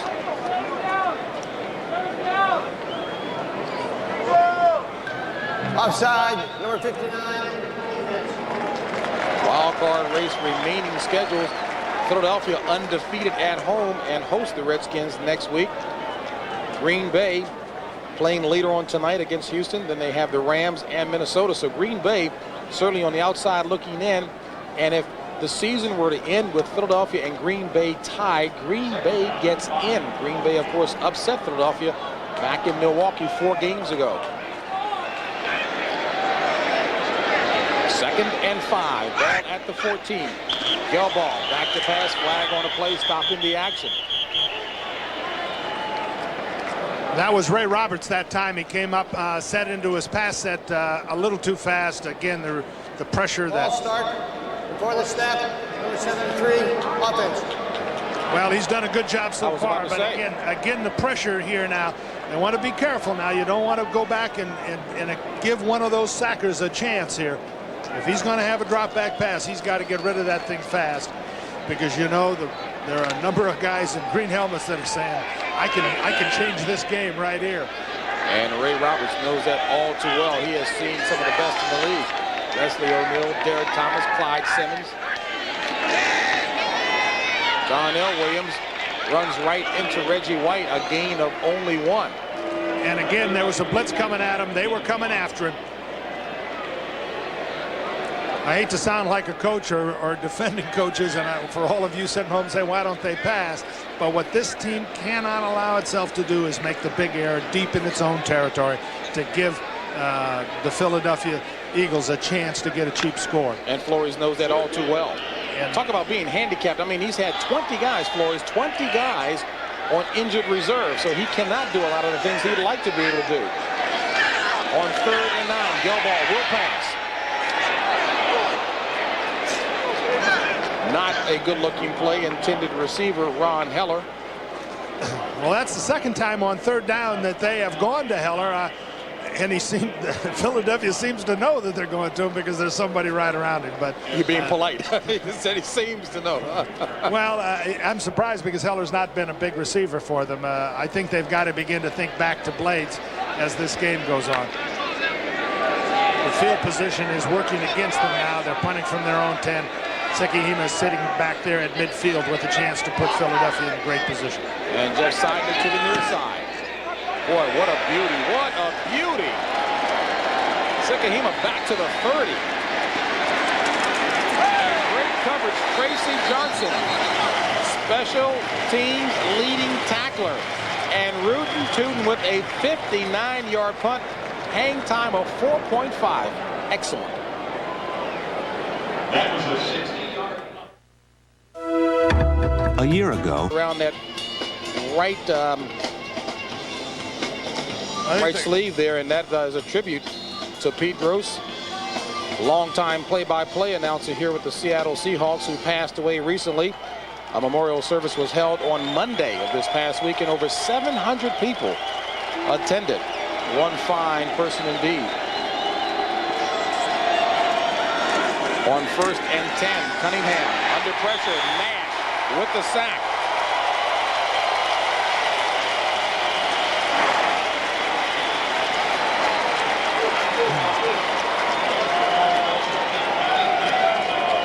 4.5 sacks on the season for Nash. Well, again, Cunningham got stuck with holding the football a little too long. Against good defenses, you got to get rid of it. Here we see Nash steps around. They're blitzing with the outside linebacker. And then Nash just kind of gets a garbage collection there. He wasn't the guy that made the initial penetration, but he came in second and got the sack. Randall to Heath Sherman. And Sherman run out of bounds at about the 40. Still shy about 7 yards for the first down. 1:38 left in the third, and Randall has been under a lot of pressure, as we mentioned earlier. 5 sacks by the Seahawks defense. Seahawks came in with 31 in the game. They now have 36. Well, Cunningham is better when he's flowing like he was that last time. We commented earlier about the bootleg to the other side where he got the ball off quickly. I think the drop back pass is the least effective weapon this team has. 3rd and 7.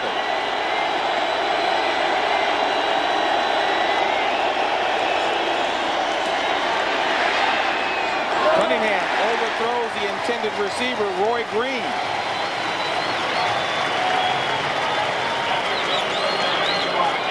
There's Tom Catlin, defensive coordinator for the Seahawks.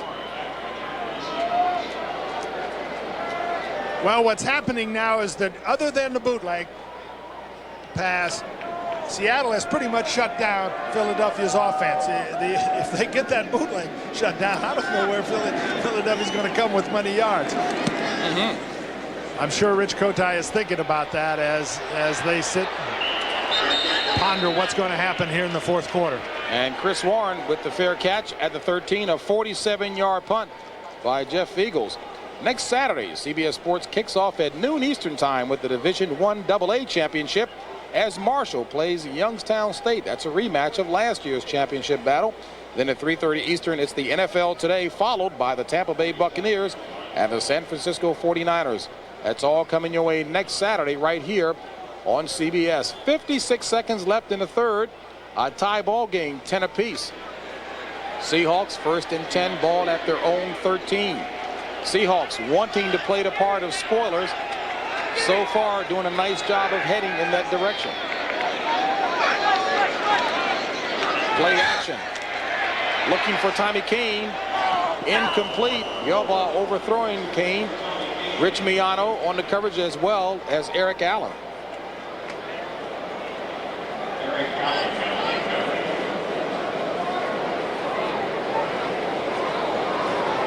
Actual folks in attendance here today, 47,000 plus. 18,000 no-shows. Missing a pretty good ball game, but John, by and large, these fans here in Seattle have been very, very supportive of this team despite the 2-11 record. Absolutely. Tom Flores talked about he thinks they're the greatest fans in the world, and it's hard to understand when you lose anytime, but they understand as much as you can expect, and they've been very loyal, and they've been here. On second down, Chris Warren. Good second and third effort, but nowhere near what was needed for the first down. It seems that each series the defenses of both teams get stronger and the offenses get weaker. I'm not sure it's going to take more than a field goal to really decide this game. Seattle is playing with really difficult field position this whole third quarter, but they have not made the error that gives the other guy the big opportunity. 3rd down and 7. Again, they got to try to get the first down, but they got to be careful that they don't make the error. And what's frustrating for Tom Flores, as you see, he decides to allow the clock to run out, not having the weapons that he'd like to have there offensively to be able to make the calls he'd like to make. And that's the end of the third quarter with the score all tied at 10. Our coverage will continue after this message from your local station.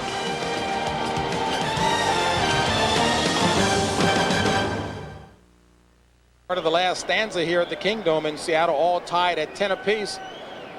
It'll be 3rd and 7 for Seattle, and Seattle has not converted on 3rd down this afternoon.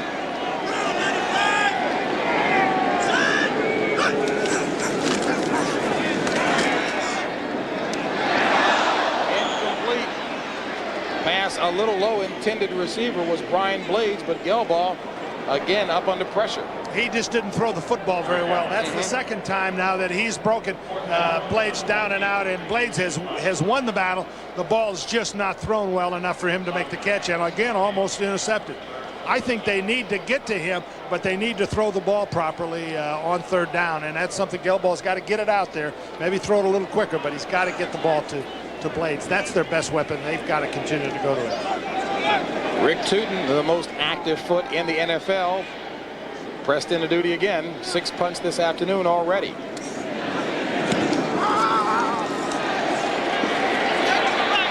Another good one. Sikahema. And another decent return by Vi Sikahema.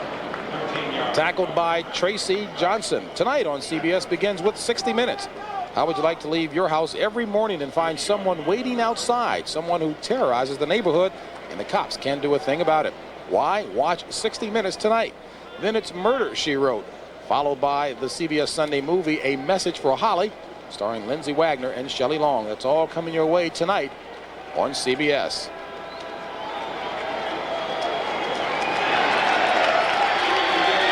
First and 10 for the Eagles from their own 47.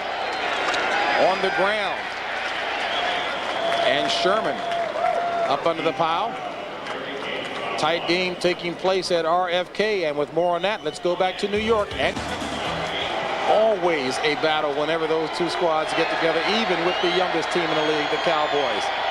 Guys who watch the yard.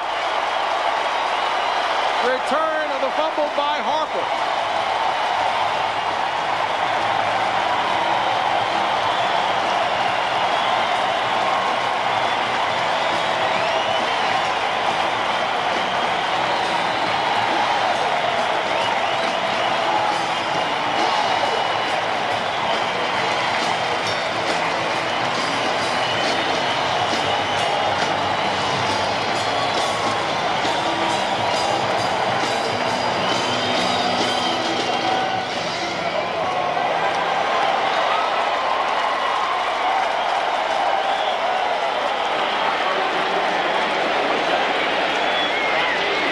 The defense continuing to do the job for the Seahawks. Casey on for the point after.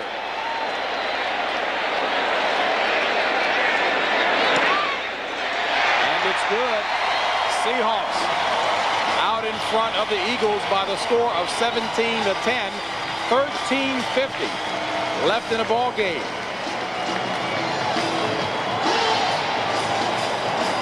Here we get a look at Cunningham on a bootleg. He can't fight his man. He starts to scramble. Now he's trying to get the first down. Look at the good tackle. The ball's knocked loose by Stevens. Harper picks it up and is off, and he almost blows the whole thing here now. He starts getting cute, and he doesn't handle the football tonight. He was really lucky. Very. That's why I'd even asked the question, did he score? Take a look here. You mentioned getting too fancy. Yeah, they probably would have shot him if he'd have kicked that thing out of the end zone and they'd have gotten a 20. But it was an excellent play by Stevens, who knocked that football loose. And again, it's the Seattle defense that keeps hanging around, and continuing to compete. That's not something he should be laughing about. It's something he should be saying, hey, I almost threw a chance to win the football game away.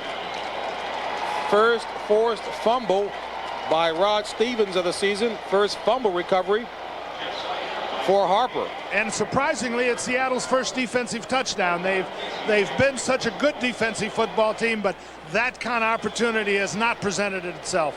You get the feeling that things are a little dangerous right now for Philadelphia. The noise is going to become a huge factor as this game goes on. These fans are alive now. Sikahema decides to bring it out and is smashed.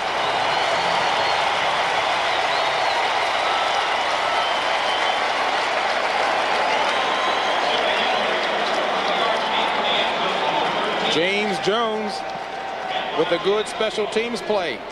And you haven't seen a lot of smiles on Seahawk players over this last 2 months, but boy, they're starting to show up all over. And when you get excited, those kind of plays start happening for you. Guys start saying, hey, let me at them.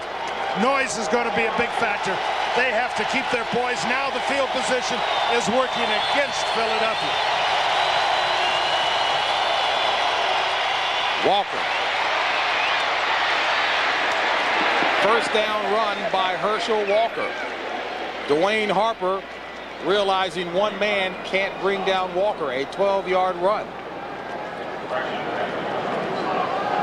We get a look at Walker cut back. Watch him start towards the top of our screen and come back now. The linebacker, Joe Kane, gets knocked off the line of scrimmage, and there's the lane for her. Every once in a while, Herschel Walker can give you one too many fakes. You know, he's so powerful, he could run right over you. That time he gave him about 3 fakes and was run out of bounds. First and 10 from the 25.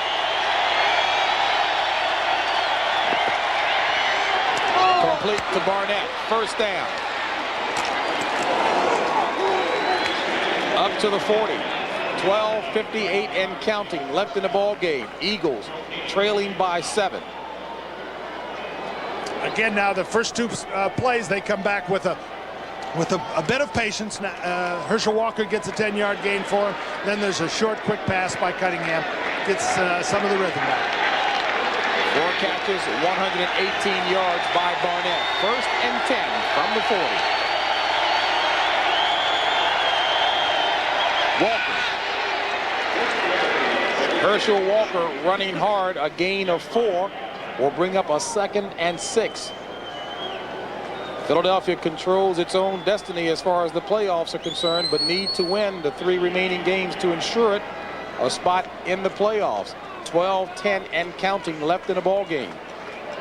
Herschel Walker has to play a role in this 4th quarter of doing just what he did, picking up the 4 and 5-yard gains in the middle, which lets Cunningham operate on the corners and again keeps that bootleg pass fake intact.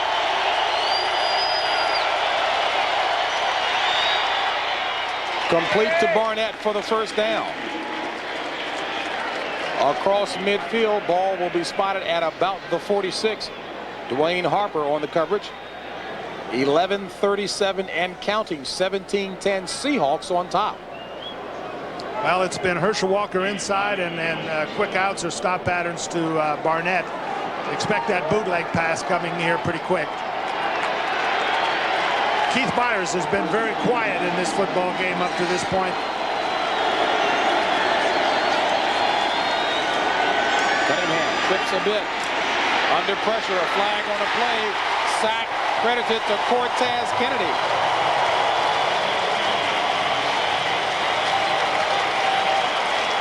There's a penalty down also that looks like holding against Philadelphia, but I'm sure they'll decline that. Unsportsmanlike conduct, a chop block, number 34. Chop block. Herschel Walker Courtesy of Herschel took Walker. a shot at Kennedy that time. A chop block is when the back blocks a man below the waist. Here we get a look at Kennedy. He's partially obscured, and Walker from back here is going to come up and get him while Kennedy is occupied with somebody else. Look here now. Well, now I think that's a bad call, because for Herschel Walker, Kennedy was not occupied. 2nd and 22. Complete to Herschel. Herschel out of bounds at the 45. Regained only 4 of those yards. James, let's go back on that chop block. The rule is that if a defensive player is engaged by an offensive lineman or an offensive blocker and a second player comes in and attacks him low, that's a chop block. Be it run or pass. But here we're going to see it again. Watch Kennedy come up the field. He's coming right at Herschel Walker. It's kind of simultaneous. Probably if the officials had a chance to look at film, they would change that call, but it was declined anyway.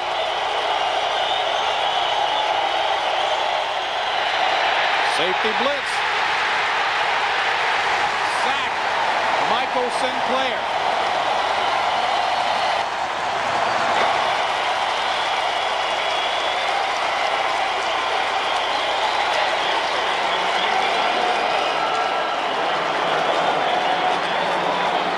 Philadelphia has not responded well to blitzes in this football game. That's again a defensive back coming off the corner, comes all the way and gets a piece of gets a shot at Cunningham, and then he's ultimately sacked. They just haven't responded well to him. Warren there catches it at the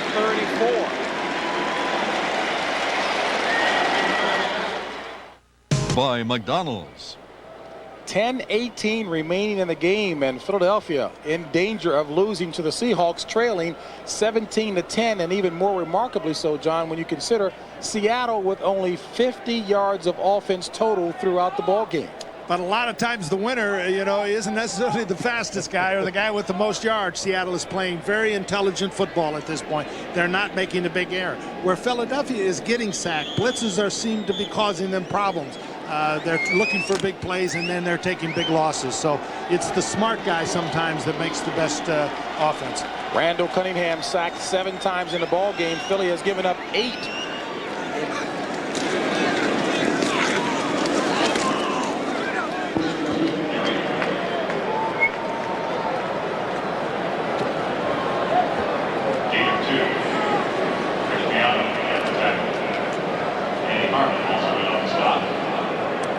Here's the wild card race, as we mentioned at the top of the show. Philadelphia fighting these teams for a wild card spot. Only 3 of these squads will be in.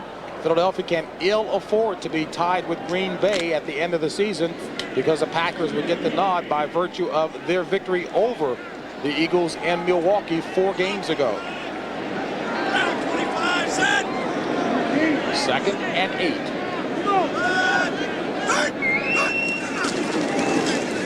Play action. Elbaugh looking for Doug Thomas. And Thomas made the adjustment incomplete. The fans wanted pass interference, but Eric Allen did play the ball.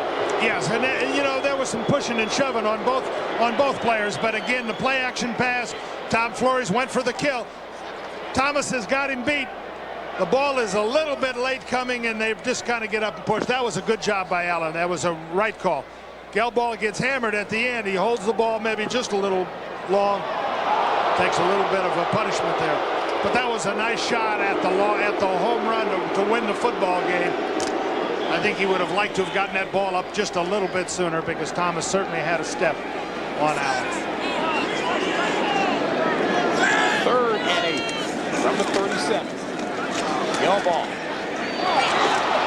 Incomplete, nearly intercepted. And Mark McMillan, knowing he should have had that one.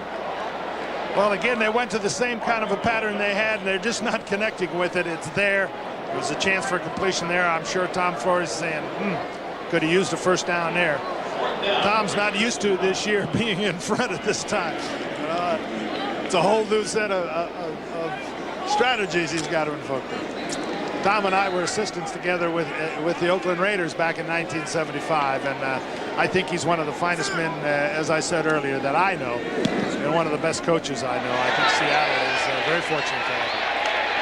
Seattle's also very fortunate to have Rick Tootin doing the punting. Philadelphia very fortunate to have Sikahema returning. Flags on a play as Sikahema takes it up to about the 38, but there's a flag back at the 14. Sikahema, I'm sure every once in a while says, guys, don't block. Let me do it on my own. Just don't give me a penalty. And, you know, again, he had a 50-yard gain call back earlier in the game, at the start of the game. Now he gets a big one here, and he had one last week. A 50-yarder last week. This one was a 52-yarder. So it's Block in the back, number 32 on the return. James Joseph. 9:07 remaining when we come back.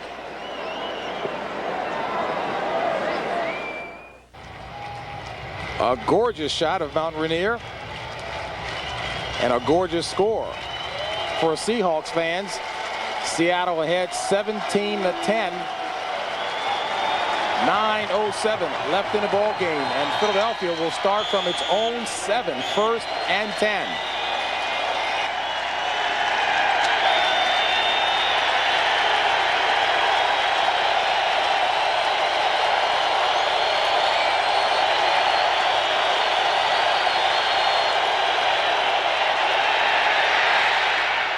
Complete to Byers. 1st down. And a lot more. Finally run out of bounds and knocked out of bounds by Eugene Robinson. Keith Byers Well, he'd been silent for a big part of this football game. We were wondering where he was. Randall probably said, hey, I'm going to get you the football. Here's the look at it. Again, Randall Cunningham really effective on the bootleg type pass. There he starts back in there right in his face, and look how quickly he stops. Well, he's got us fooled too, but he gets the ball to Keith Byers, who now, using his old backfield skills, is off and running, and now they've got a chance at midfield. His longest had been a 38-yard reception, that a 46-yarder. 1st and 10 from the 47 of Seattle. Walker. And Herschel Walker, good, strong effort as Walker grills and grinds out 7 yards. Philadelphia has really struggled in the second half. They haven't done a lot. The missed field goal early was the best thing that happened to them. Now they're on a drive, quieting the crowd down just a little bit. And that fumble returned for a touchdown by Seattle. Walker on 2nd down. Picks up 2. Will be about a yard shy. Stopped by Joe Nash. 7:50 and counting left in the ball game. Eagles trailing by 7.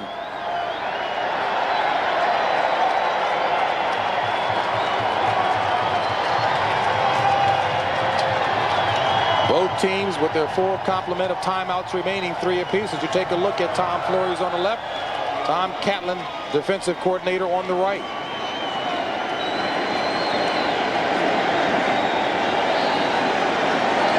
This is where Randall Cunningham has been effective in the last 2 weeks with the quarterback sneak.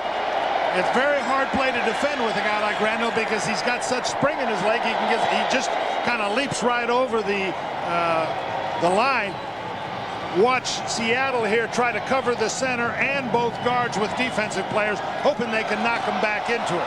Being 6'4" helps a little bit too. And having really great legs helps him too. It's always a problem for a defensive signal caller on 3rd and short if you run an effective quarterback sneak. Let's see what happens here. First down by a bunch by Heath Sherman, still on his feet. What a great run by Heath Sherman. And now we see why Herschel Walker and Byers both said he has got to play, coach. Watch him come off tackle here. Now watch Herschel Walker in front of him. Herschel Walker's going to go in there and find somebody, we think. There, he finally gets a defensive back. But watch the way Heath Sherman finishes this run. Well, that's good running. I guess Seattle was looking for the quarterback sneak too, huh? Here was a guy who, coming into the season, was thought to be fighting for his life on the roster. And boy, did he do it. As we take a look at Cortez Kennedy, hey, man, they need a few rolls, don't they? You got to have a big roll of tape to get that around him, but they got to get him back in that football game quick. 1st and 10, complete to Barnett. Barnett fumbles out of bounds as he pushes off Brian Davis. Now the question, in fact, it is a completed pass. It is a completed pass. Well, let's try to see if we can toss a completed pass back to New York and Greg. Nice throw. And Greg, you always have sure hands. 2nd and 6 on the ground. Walker picks up 4 of the 6 needed. There's Cortez after a case of wrap around the girth. Says, hey, I'm back, and I'm thin now. I'm fast, and I'm back. And that shores up that middle. Notice how Herschel Walker only gets the football on power plays straight at people. He doesn't get the ball outside anymore. Rich Kotay is convinced the best way to run him is to run him straight at people. And he is running with power. Very strong player. And need to get to the 13 for the 1st down. 3rd and 2. A bootleg. Cunningham throws it incomplete. Intended receiver was Fred Barnett. Brian Davis and Eugene Robinson in the area. Well, that was one too many times to the well that time. Every really critical down they have gone with the bootleg pass, and that time they were defending. I don't know that you can stop Randall from throwing it, but you certainly can defend. What would you do differently then, John? Well, I would have called a play that worked. How's that? That's a good answer. I'm getting this media stuff down pretty good. They're going to go for it on 4th down. The field goal 4th and 2. 6 defensive backs, 5:41 left.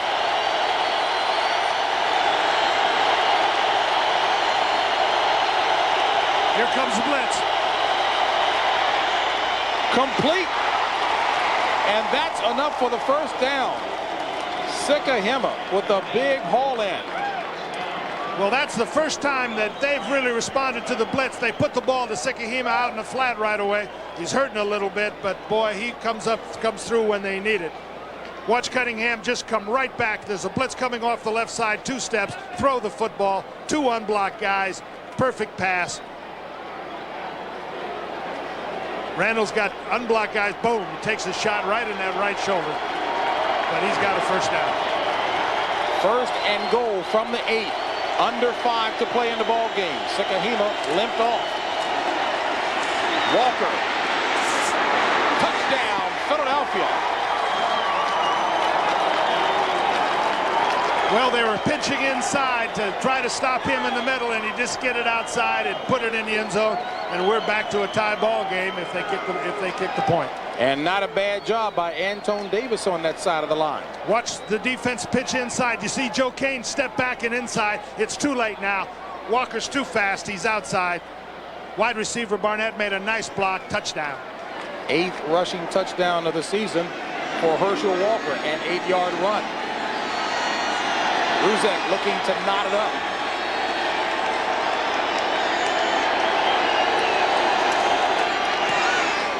And he does.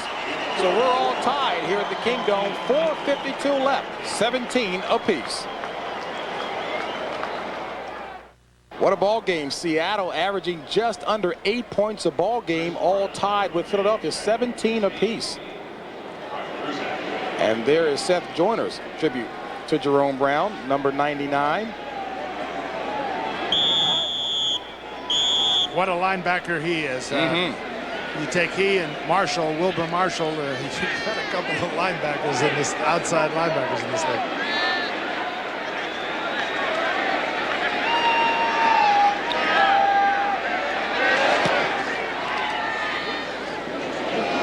Chris Warren from the goal line.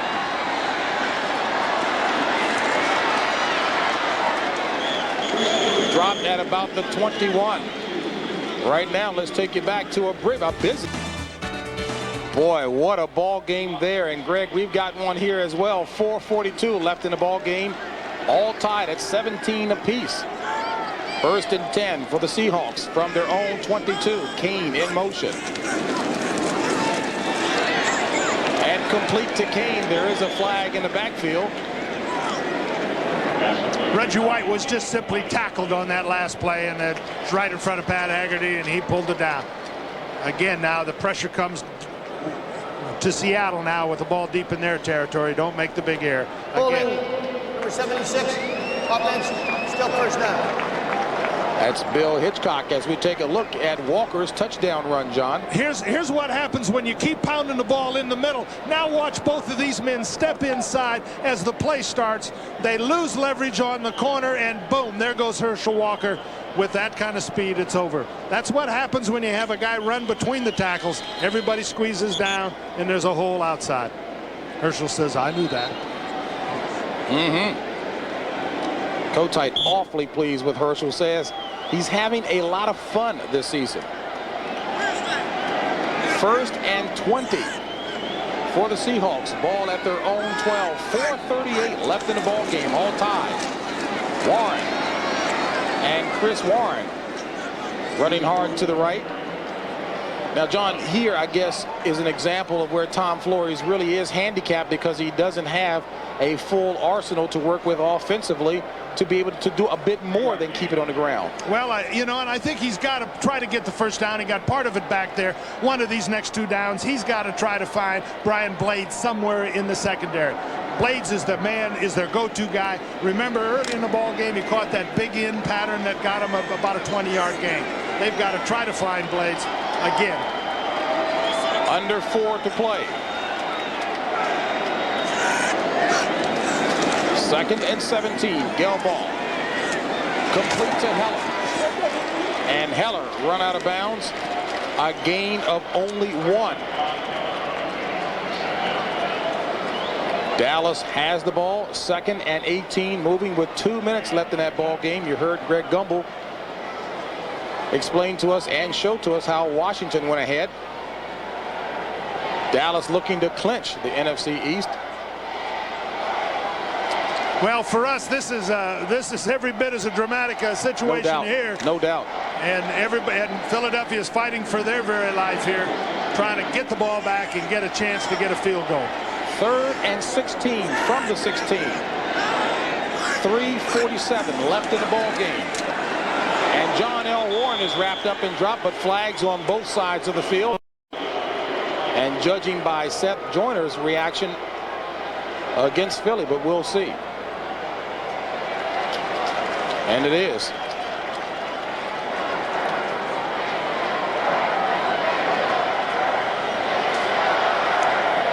Offsides. Defense, number 59, still 3rd down. And that sets a new record in penalties for Philadelphia.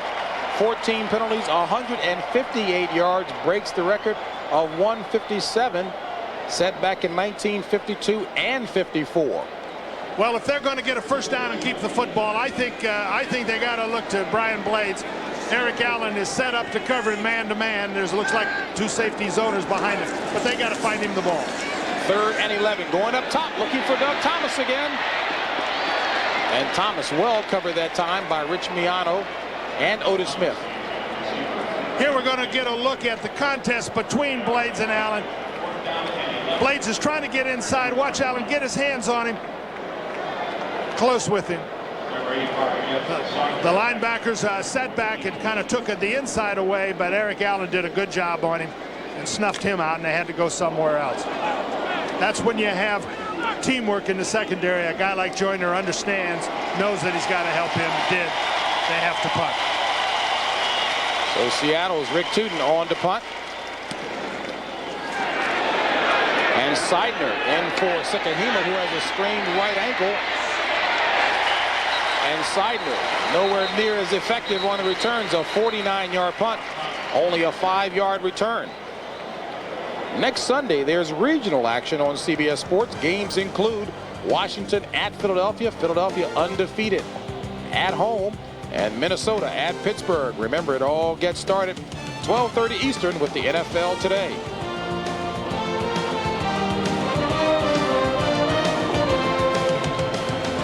Jeff Bryant, number 77 for Seattle, right knee strain, will not return.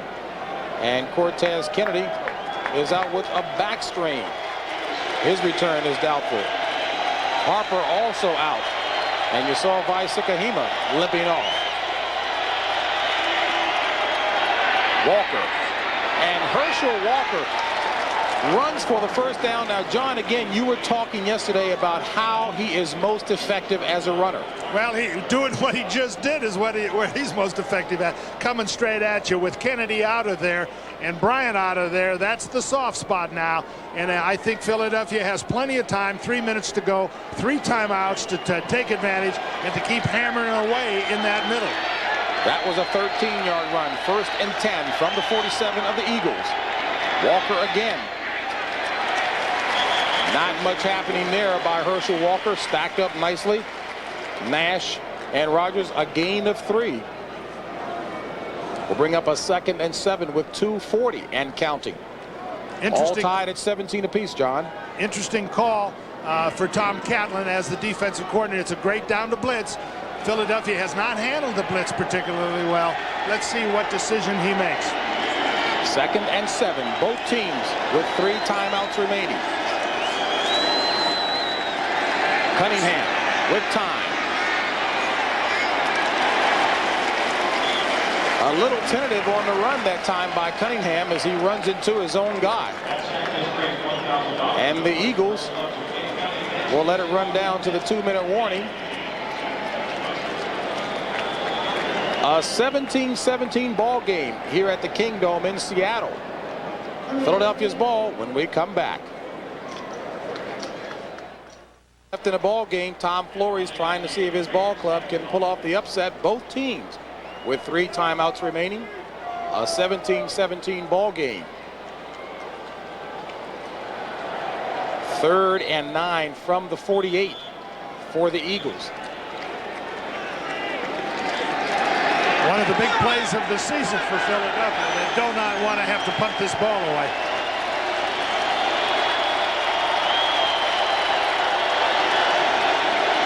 Here comes the blitz.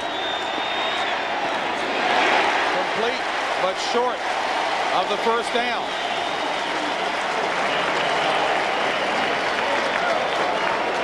For those of you expecting to see 60 Minutes, you're watching CBS Live from the Seattle Kingdom, where the Seahawks host the Philadelphia Eagles. I'm James Brown along with John Robinson, and we've got a tie ball game at 17 apiece. 60 Minutes will be seen in its entirety immediately following this game, except on the West Coast and Mountain Time Zone, where it will air at its regularly scheduled time. Chris Warren from the 8. Dropped at about the 8. So with 1:21 left, after that 36-yard punt, Seattle will start 1st and 10. Ball is spotted at the 10. And again, 60 Minutes following the contest, except in the West and Mountain Time Zone.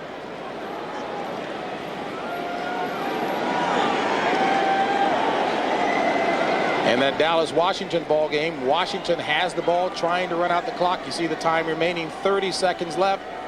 Washington on top by a field goal. Here in this game, Seattle's got the football, 1:21, 3 timeouts, but the problem is they've got the ball in their own 10, and that's a long 90 yards to a touchdown, or 70 yards to a field goal. They have to be careful that they don't make the big error. I wouldn't be surprised if we saw some draws or screens or short passing, hopefully to get the ball somewhat up the field before they take any real gambles. Elbow. Incomplete intended receiver was Tommy Keene. On the coverage was McMillan, and Washington wraps it up at RFK, winning by 3. So Washington, looking to clinch a playoff berth, will have to await the outcome of the Packers game tonight against Houston. If Green Bay loses, Washington is in the playoffs.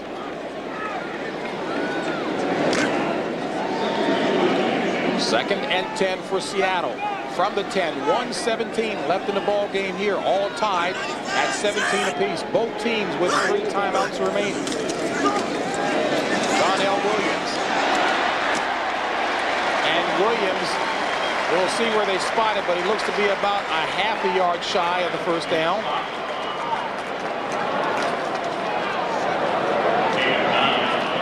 Well, we'll call it 3rd and 1, but it's going to be 3rd and very short. 3rd down, they've got to try to get the first down. They don't want to have to punt this ball away either.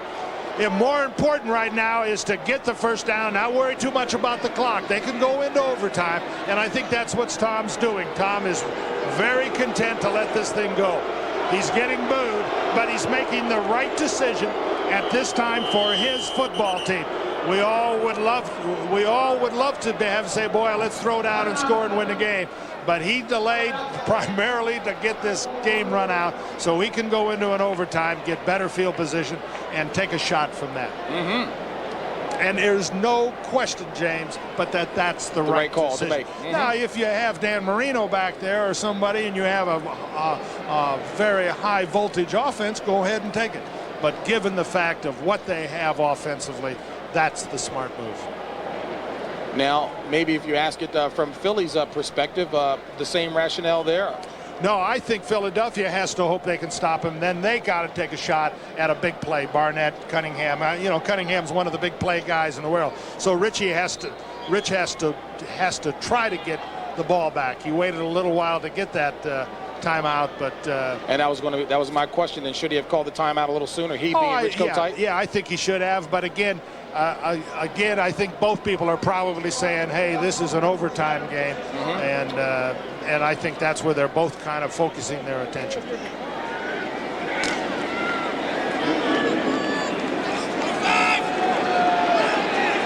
Third and short. And Chris Warren goes up high. We'll see where it's spotted. No need to. The signal for first down. And John, following your logic there, then Flores will probably let the clock run out. Absolutely. Absolutely let the clock go. Get it into overtime. Time out, Seattle. Seattle calls timeout. Well, I'm not sure Tom wanted that timeout. That's one of those things where somebody says, oh boy, we'll take timeout. We'll throw a 80-yard touchdown pass and win the game. And I'm saying, no. But that's what makes this such a great game, is there's so many thoughts that go into it, and it's like chess. You know, there's a chance to make a decision almost every play that exists. And here, when the clock is involved in a game as important as this one, it really becomes very exciting. Well, quite interestingly, with 23 seconds remaining, is when Seattle comes up with this first third down conversion, 1 of 12. Third down conversions. That's great strategy. Say, don't run our best third down play till way late in the game. Oh, partner. But for Tom, I'm sure he hopes he's got a couple more, because there's some third downs coming in the next quarter. Well, John, going all the way back to the top of the game, as you had mentioned, and again, we underscore this, and the Seahawks have made believers out of those who heard what you said. This does not look like the 2-11 ball club, except offensively. It sure doesn't. They go for the home run ball. Incomplete intended receiver was Tommy King. 17 seconds left in the ball game. Well, they took a shot, and you know, with a chance to get a pass interference. Gelbaugh got himself banged up a little bit. Now they got 17 seconds. They may try it again.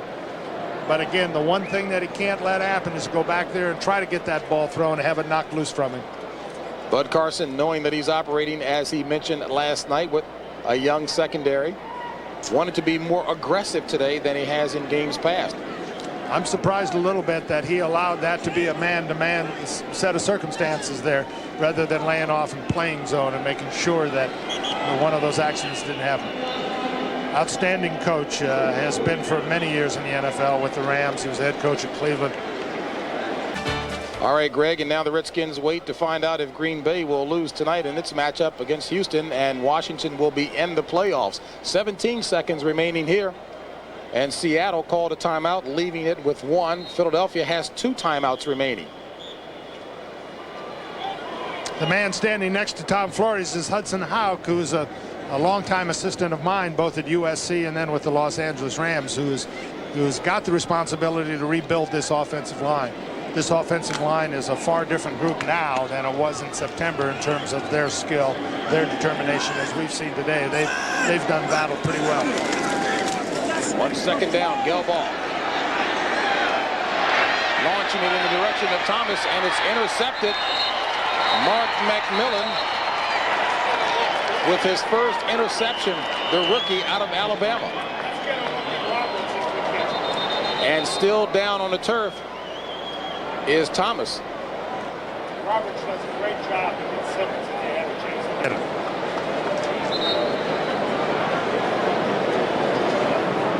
Here we're going to get a look at an end zone play. Watch Roberts here, the left tackle, take Simmons on. We talked about what a tough rookie season he's in.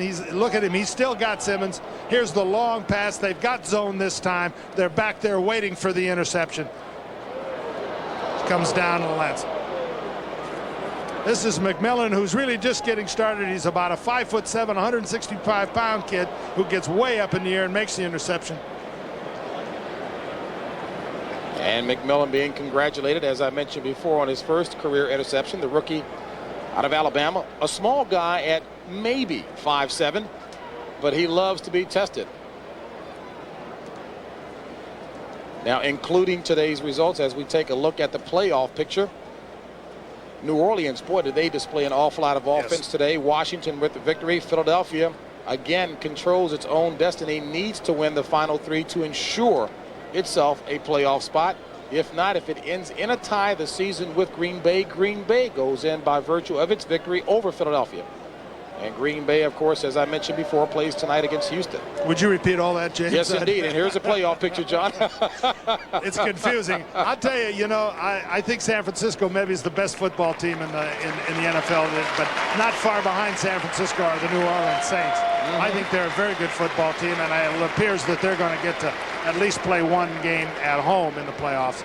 I would be very cautious if I were somebody going in against the Saints. They could very well be the Saints all the way to the end.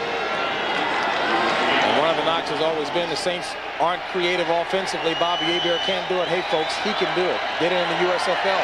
Cunningham back with 5 seconds and counting left in the ball game. Throws it up in the direction of Barnett. Incomplete. No flag on the play, and we go to overtime.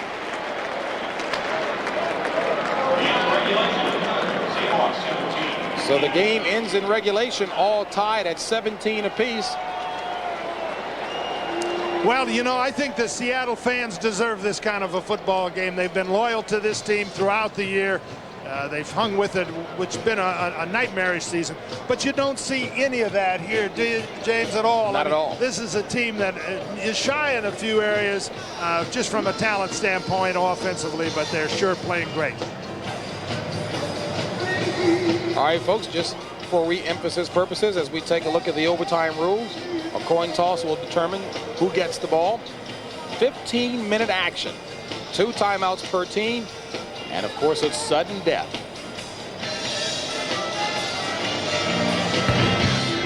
Call it in the air, please. Heads he calls. Heads it is. Want the ball, which goal you defend? So Philadelphia will get the ball, and that is an awfully big coin. Philadelphia's ball when we come back.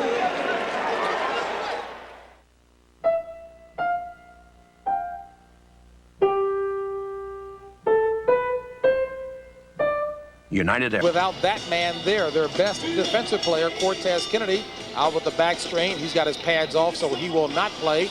As you take a look at the overtime records, career for these franchises. Second overtime game in, what, 3 weeks, John, for the Seattle Seahawks, who beat Denver. And that was a comedy of errors. This one is not. They have played well. They've played judicious offense, if you will, not making many errors. I think the key is in this period now is, can they stop the inside running of Herschel Walker without Kennedy in there? Bryant is also out, so they're weakened considerably in the middle. Can they stop the 5 and 6 and 7 yard game by Walker down the middle? I think that's going to be one of the big keys.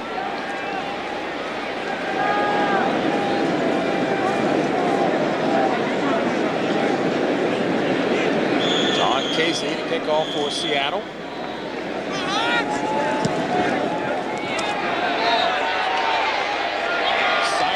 From the 3. And Seidler gets up to about the 18. There is a flag on a play.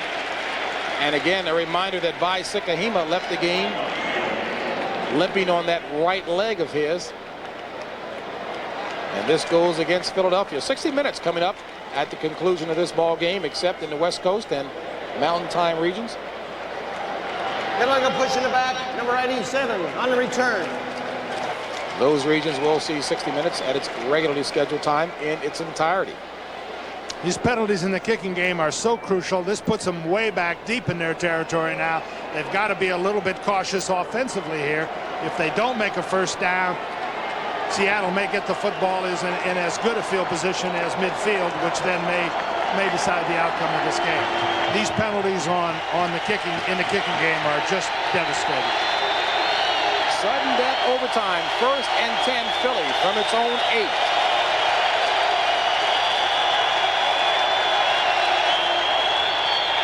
Walker stood up, driven back by Stevens. A gain of 2. Forward progress by Herschel Walker. Will bring up a 2nd and 8. Tyrone Rogers had a part of that play too, and that's, you know, and Philadelphia went right to the middle, right where we talked about, and Seattle rose to the occasion, certainly. Stevens stepped up, Rogers stepped up for 2nd and 8.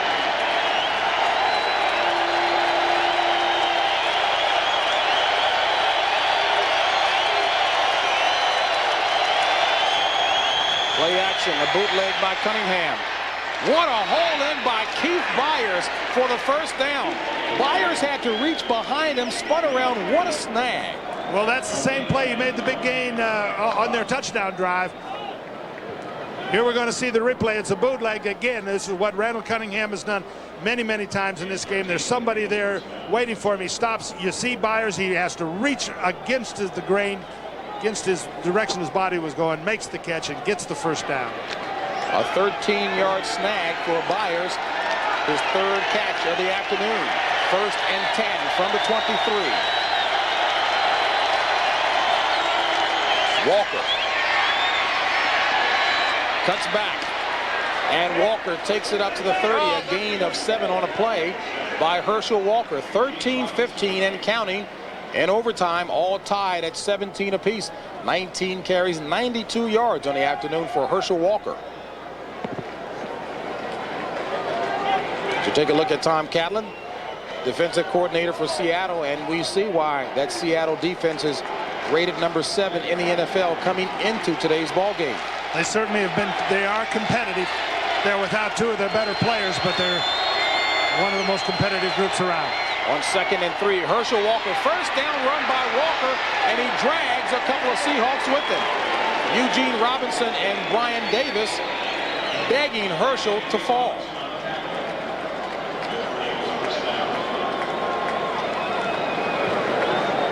Herschel Walker now is going to find the lane. You see the lane is almost there for us as we look at this. But watch the Philadelphia offensive line come off. Stevens doesn't step in the hole, doesn't make the tackle. Stevens could have gotten up in that hole a little better that time. I think he thought maybe Walker was going to cut back, but Walker just bursted straight ahead. And you can bet here he comes again. Walker 70 yards shy of 1,000 for the season. On 1st down, no gain on the play.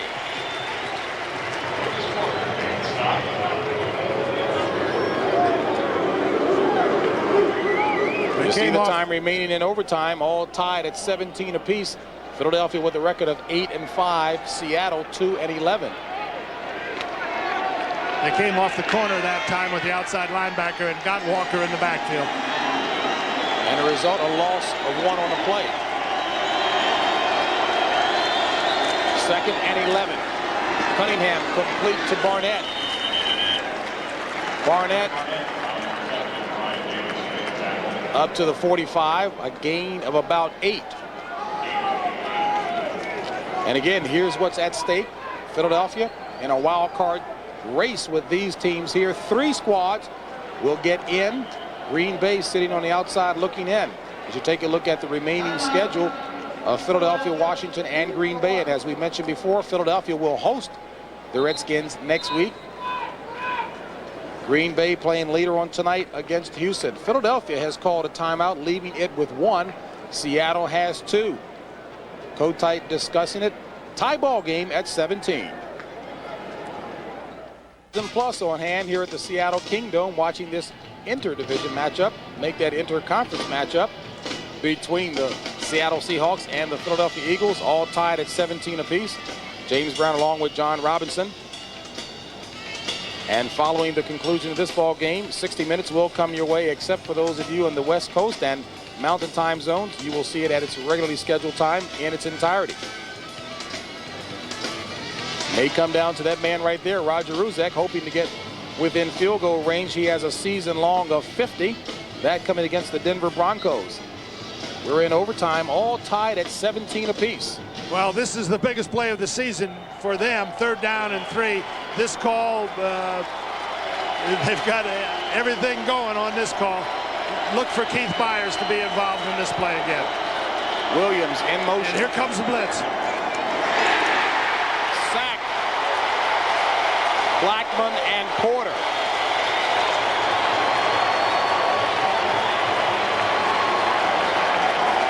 Ninth sack of the afternoon of Randall Cunningham. The most he had been sacked this season, the most allowed by Philadelphia was 6. He's got no chance here. He's running a bootleg pattern against a safety blitz. Blackman is coming on him. He just doesn't have a chance for anything there. Excellent call. Chris Warren.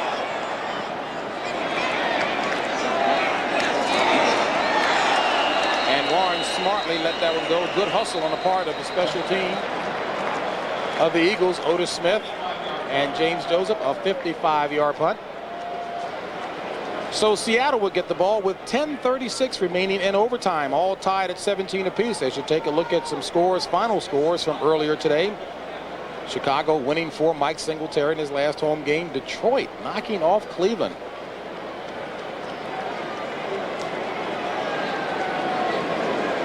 Deion Sanders hauls in a 37-yard touchdown in that big victory over Tampa Bay. Wade Wilson 5 touchdown passes. Back here at the Kingdome. 1st and 10 from the 20 for Seattle. 10:36 left in overtime. Chris Warren. And Warren tripped up in a gain of only 1 will bring up a 2nd and 9. And John, again, I guess it bears repeating. Amazingly, Seattle only 68 total yards in the ball game, but all tied with Philadelphia at 17 apiece. Well, their offense has not punished their defense. At least they're not doing much, but they're not getting them in a hole. They've got to try to do something here. They've got to try to complete a couple passes to get something. They can't just spend the rest of this overtime period without trying to put it up the field. Complete to Brian Blades, and he's going to be down at the 30.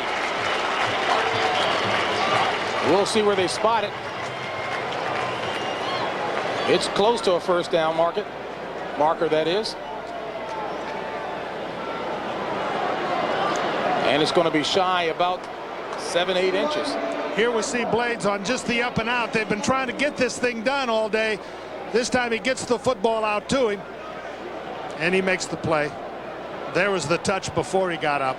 Sometimes, you know, they both fall on the ground, and the defensive back is so caught up with trying to deflect the pass they forget to touch it. 3rd and inches.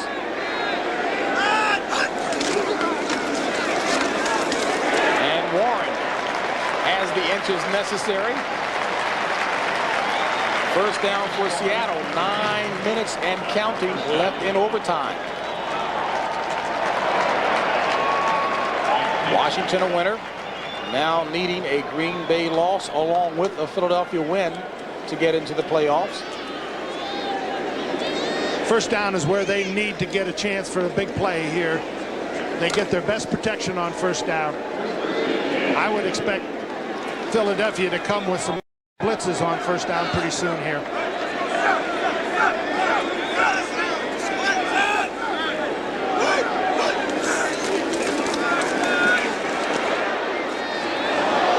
Gelbaugh throws it incomplete. Intended receiver was Tommy Kane. The pressure was on Gelbaugh again. That time, the pressure supplied by Byron Evans. He had man-to-man coverage, so they had what they wanted, and they took a shot at it. The ball wasn't very accurately. It wasn't accurately thrown, so they're 2nd and 10. Here's where you look for the screen, the draw, a chance to get them back 3rd down and 5 or less to try to get the next first down. Gelbaugh, 8 of 27, 58 yards, 1 touchdown, 2 interceptions on the afternoon. On 2nd down, Chris Warren. And Chris Warren ahead for maybe 3. We'll see where they spot it. 8-11 and counting in overtime. Tom Flores, as John Robinson mentioned, he thinks Tom Flores maybe his best coaching job. Well, the 2-11 ball club. It's certainly been his toughest. You know, there's really have not had a break all year, and neither in terms of injuries or good fortune. But he's kept this club together, and he's got a chance to win here. 3rd and 7 from the 33.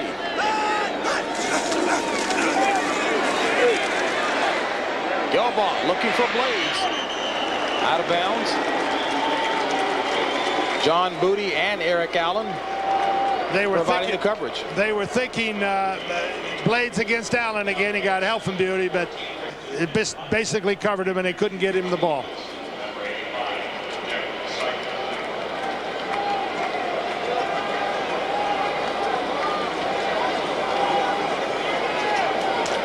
So the busy foot of Rick Tootin back in action again. Tootin standing at his own 18. Seidner back at his own 20 by Sikahema, left limping in regulation.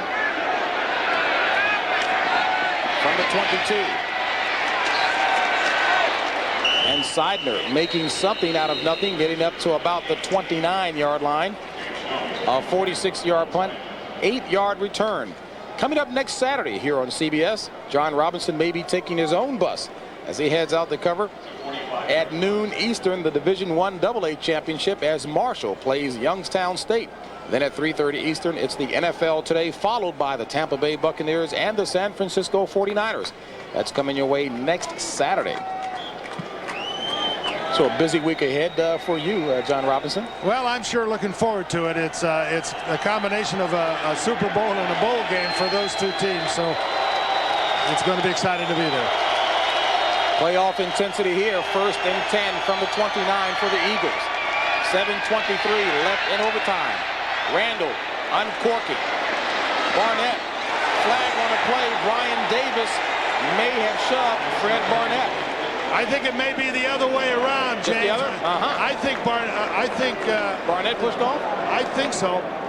Of course, it's one of those decisions you're never quite sure, but it looked to me like that Robinson had good position against him, and Barnett shoved him.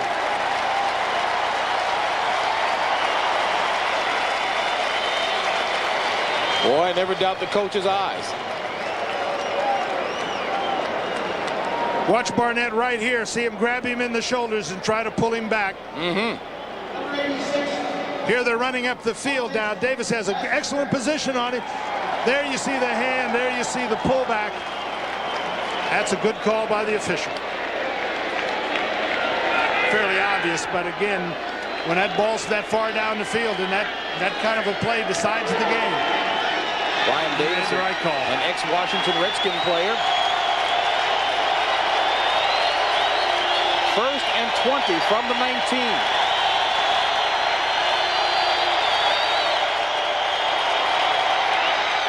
Batted down again.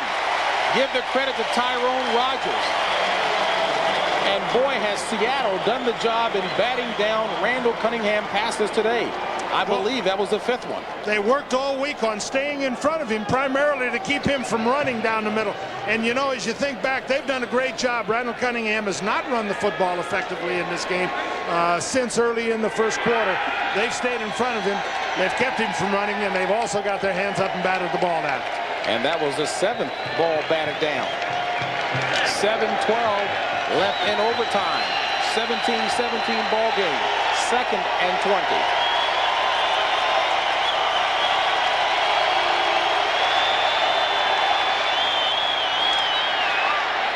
Complete to Barnett. And Barnett did a nice job to keep moving with Patrick Hunter roping him down rodeo style. It's impressive how strong he is. He's big and he's strong and he's very fast. Watch the cushion they get, and he just stops, turns around, and it's pretty much a concession, particularly with the down and distance. But he had to go up there and tackle him. Hunter said, man, I got to get a rope around this guy. Philadelphia needs to get to the 39 for the 1st down. 3rd and 12.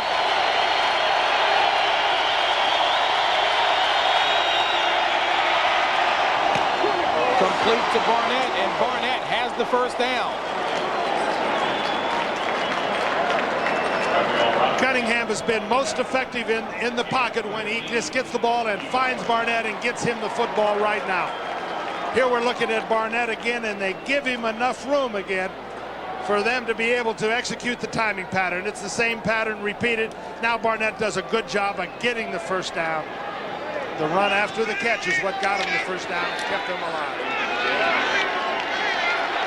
A mighty big day for Barnett.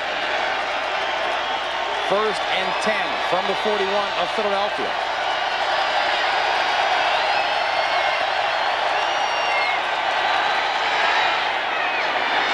And Cunningham throws it away in the direction of Calvin Williams. Cunningham got fooled a little bit that time. They faked the blitz, and he changed the play on the line of scrimmage again to go to the quick pass to the outside receiver. They bluffed the blitz and gave him a zone. He had nowhere to throw the football except to into the Philadelphia bench. Trying to get into field goal range for Roger Ruzek.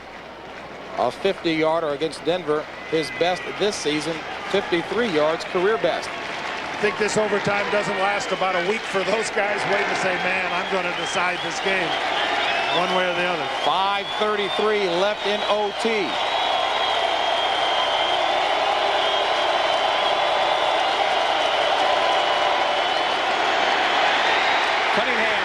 into another sack, fumble.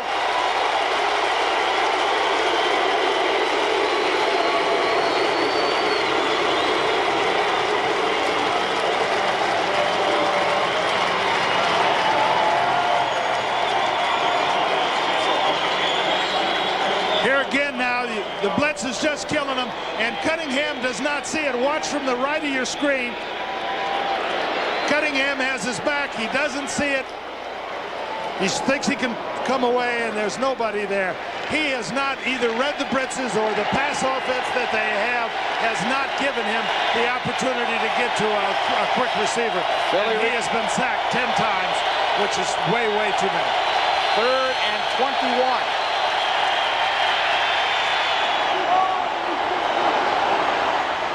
Incomplete. Cunningham was trying to hook up with Barnett and Patrick Hunter.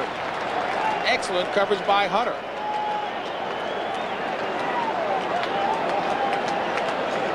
And Hunter still slow getting up off the turf.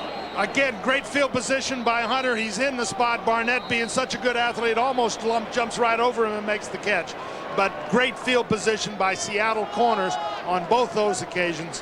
One got him a 15-yard penalty, offensive pass interference, and this one a breakup. Seattle gets the ball back with a chance for at least decent field position. Already this season, 20 Seattle players on injured reserve. And now Hunter slowly getting up. Coming up next Sunday here on CBS Sports, it all gets started at 12:30 Eastern with the NFL Today. Then some of you will see Washington at Philadelphia.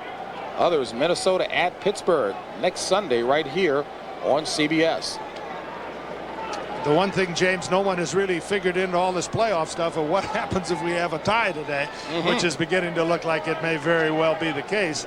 That's going to get a lot of people drawing circles and adding and subtracting as we try to figure out the playoff picture with a tie. I hear the keyboards working already. But in fact, the tie will not hurt the Eagles if the Eagles win the next two. And warming up on the sidelines, Jim McMahon down here on the other side of the Eagles bench.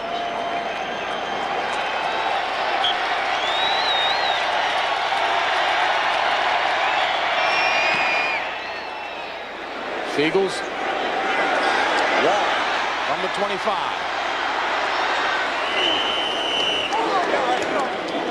And Kowalkowski on the tackle.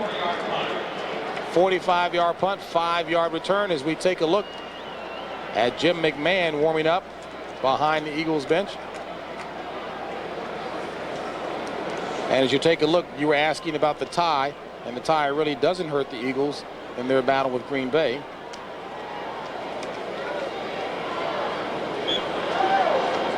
But they would certainly have to beat Washington next week to make it even solid, more solid. 1st and 10. Ball at the 31. 4:40 left in overtime. All tied at 17 apiece.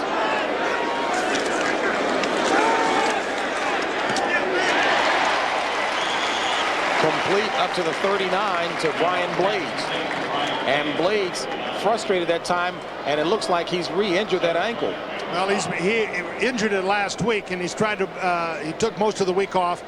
He's been trying to play on it. Watch the zone coverage. Last time they played this man-to-man, Joyner taking Warren all the way up the field. This time it's zone. This is what they would really like to get, which gives him a chance to catch the ball. And he knows he's hurt, and he knows he's got to come out of there. He's trying to run off the pain so he can get back in that ball game. And Ruben Mays in the game for Seattle. That's Mays in motion. On 2nd down, Gelbaugh trying to escape and gives himself up, but he has the 1st down. Penalty. And there is a late flag.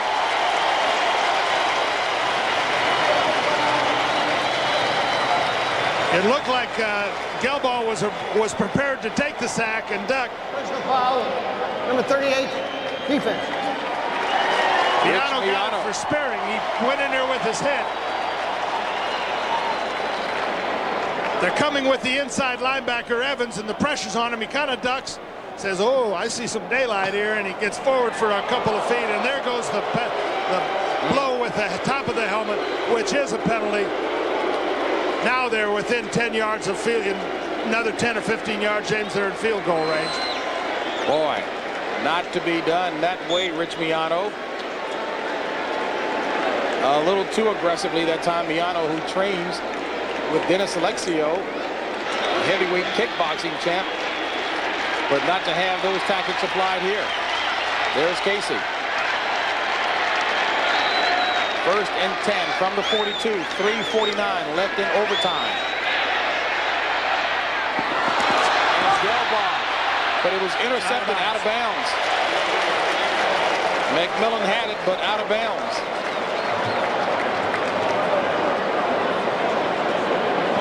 This is the same bootleg that they throw to John L. Williams for the touchdown early. See Williams work his way outside. This time they're waiting for it.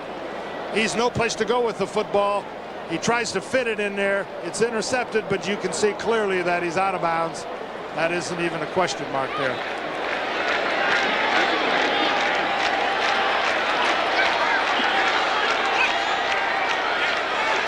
Second and 10 from the 42.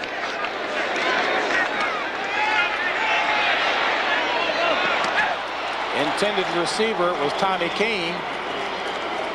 And John, I got to tell you, Ray Roberts did a nice job that time against Clyde Simmons, keeping him away from Gelbaugh. 17-17, all tied up in overtime. 3:38 remaining in overtime. And coming up at the conclusion of the ball game, 60 minutes, except on the West Coast in the Mountain Time Zone, you will see it in its regularly scheduled time, and it will be seen in both places, or all places, in its entirety. Seattle, 2 timeouts remaining. Philadelphia 1. 3rd and 10. Simmons sacked. And a little help as well from Reggie White.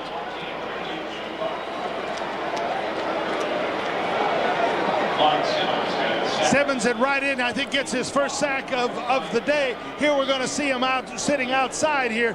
Come on, Roberts. Roberts actually does a pretty good job on him.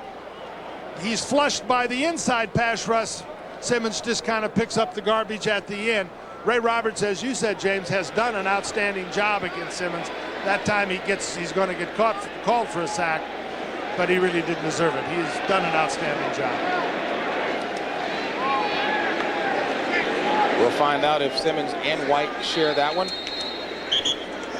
Simmons had one earlier, so he's got at least 1.5 on the afternoon.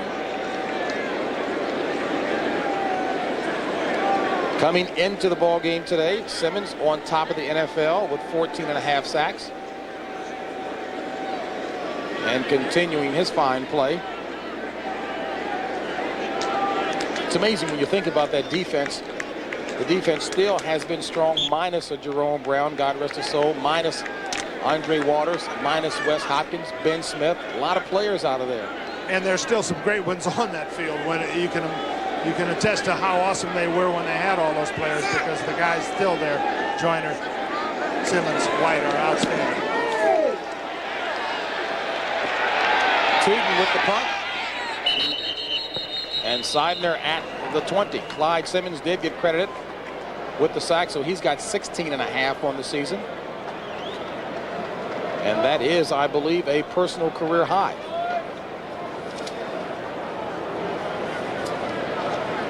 And it is a personal career high for Clyde Simmons. Philadelphia has about 3 minutes to go, 2:55 on the clock, 1 timeout left. The problem is they have not been effective moving the football in this half. Randall Cunningham is going to the shotgun, so they're going to their 2-minute offense right here. 1st and 10 from the 20 of the Eagles. Complete to Byers. And Byers stopped by Brian Davis and company. A gain of 5 on a play will bring up a 2nd and 5. 2:42 and counting left in overtime. All tied at 17 apiece.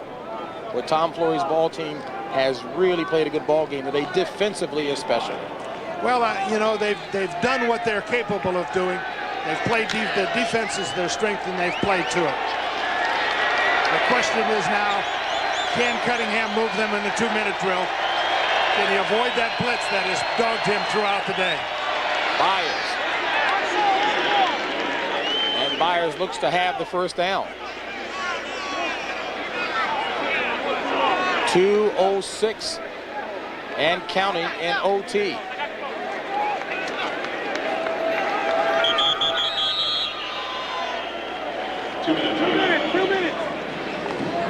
Two minutes left in overtime. All tied at 17 apiece. Can Cunningham and the Eagles do it? We'll find out. 1st and 10 for Philadelphia at its own 30. And John, you had mentioned this is not the kind of scenario where we probably will see Randall doing some running, huh? Well, he's certainly going to stay in the shotgun and face that defense. He's been hurt by blitzes where he didn't see the blitz. He was either trying to play action pass or just didn't see it coming. I think that's the key issue for them. Can he react to, if Seattle tries to blitz him, either run the football, which he's very capable of doing in a spread out situation like this. As we talked to Rich Kodai during the week, he said Cunningham likes the 4 wide receiver set. Get everybody spread out and let him get a feel, kind of sandlot feel for the game. If he can do that, and if Seattle backs off a little bit and gives him some room, he'll move this club down the field. 1st and 10 from the 30.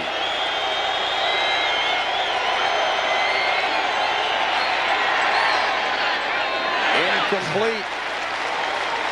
Intended receiver was Roy Green. Well, they weren't going to give him any room. They blitzed right off the bat. Covered the receiver. We got an injury here. Dedrick Dodge, 2nd-year safety out of Florida State. Boy, has Flory seen his players just drop throughout the season.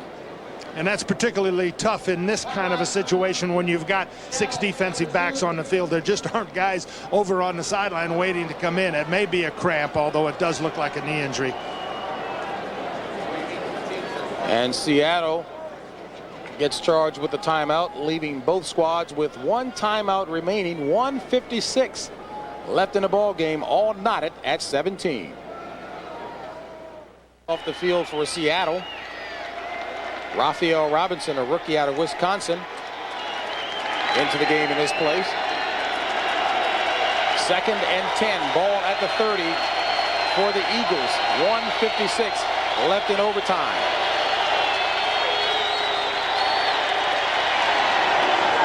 Looking for Green, and Roy Green has it for the first down at midfield, beating Malcolm Frank, and that reception by Roy Green moves him past Stanley Morgan into 14th all-time on the NFL list.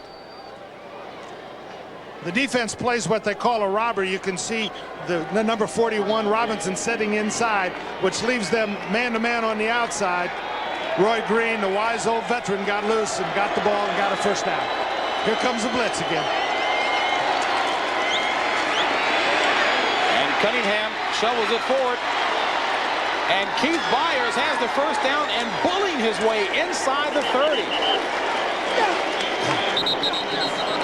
Improvisational move on the part of Randall Cunningham. The shovel pass to Byers, and Byers gets it up deep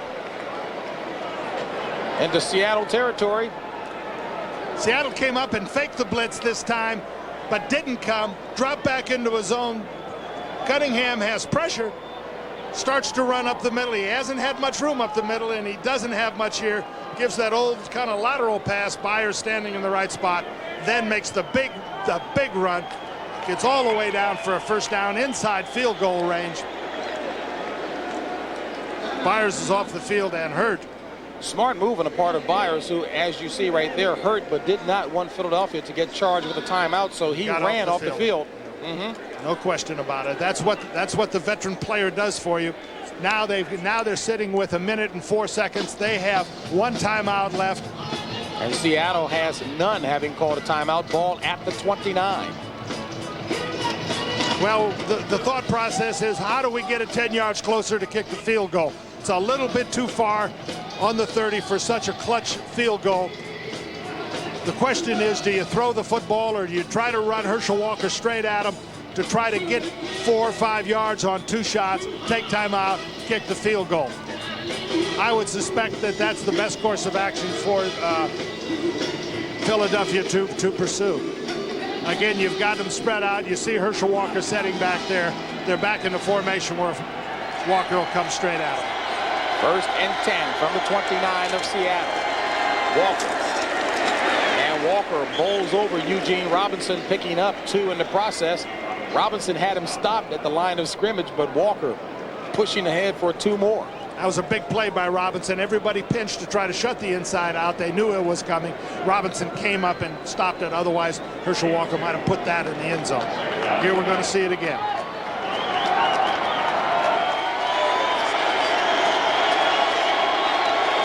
On 2nd and 8. Walker, nice spin move to pick up a yard on the play.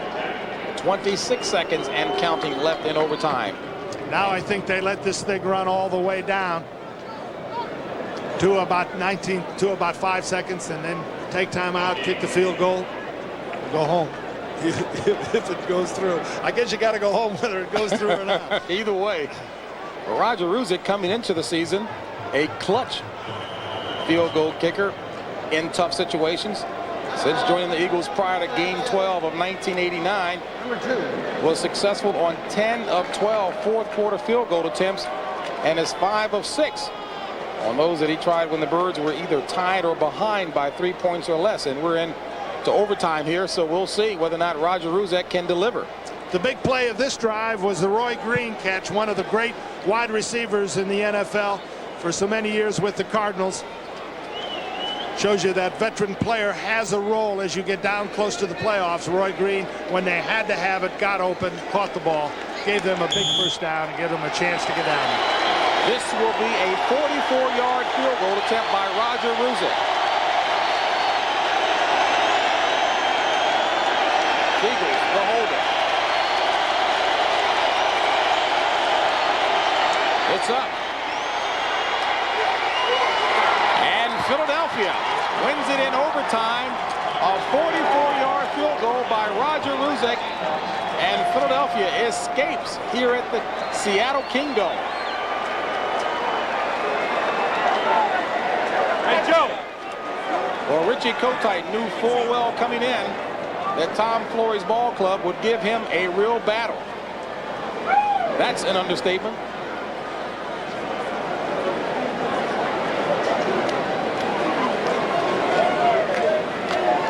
Oh, that one's close down the right bar. You got to wait all the way, give it a little English, then you know that one's it. That one needed a little help with that lean to the left, but it was through. Philadelphia still in control of its own destiny in the playoff run. And take a look at Richie. That ball's in the air for about 45 minutes. Yeah, definitely. I knew it all the time. I always do. Oh, he aged a little bit on that one. So for John Robinson, I'm James Brown saying so long from the Seattle Kingdom, where the final score, Philadelphia wins it 20-17. Coming up next, it's 60 Minutes except on the West Coast and Mountain time zones, where it will air at its regularly scheduled time. You've been watching CBS Sports coverage of the National Football League.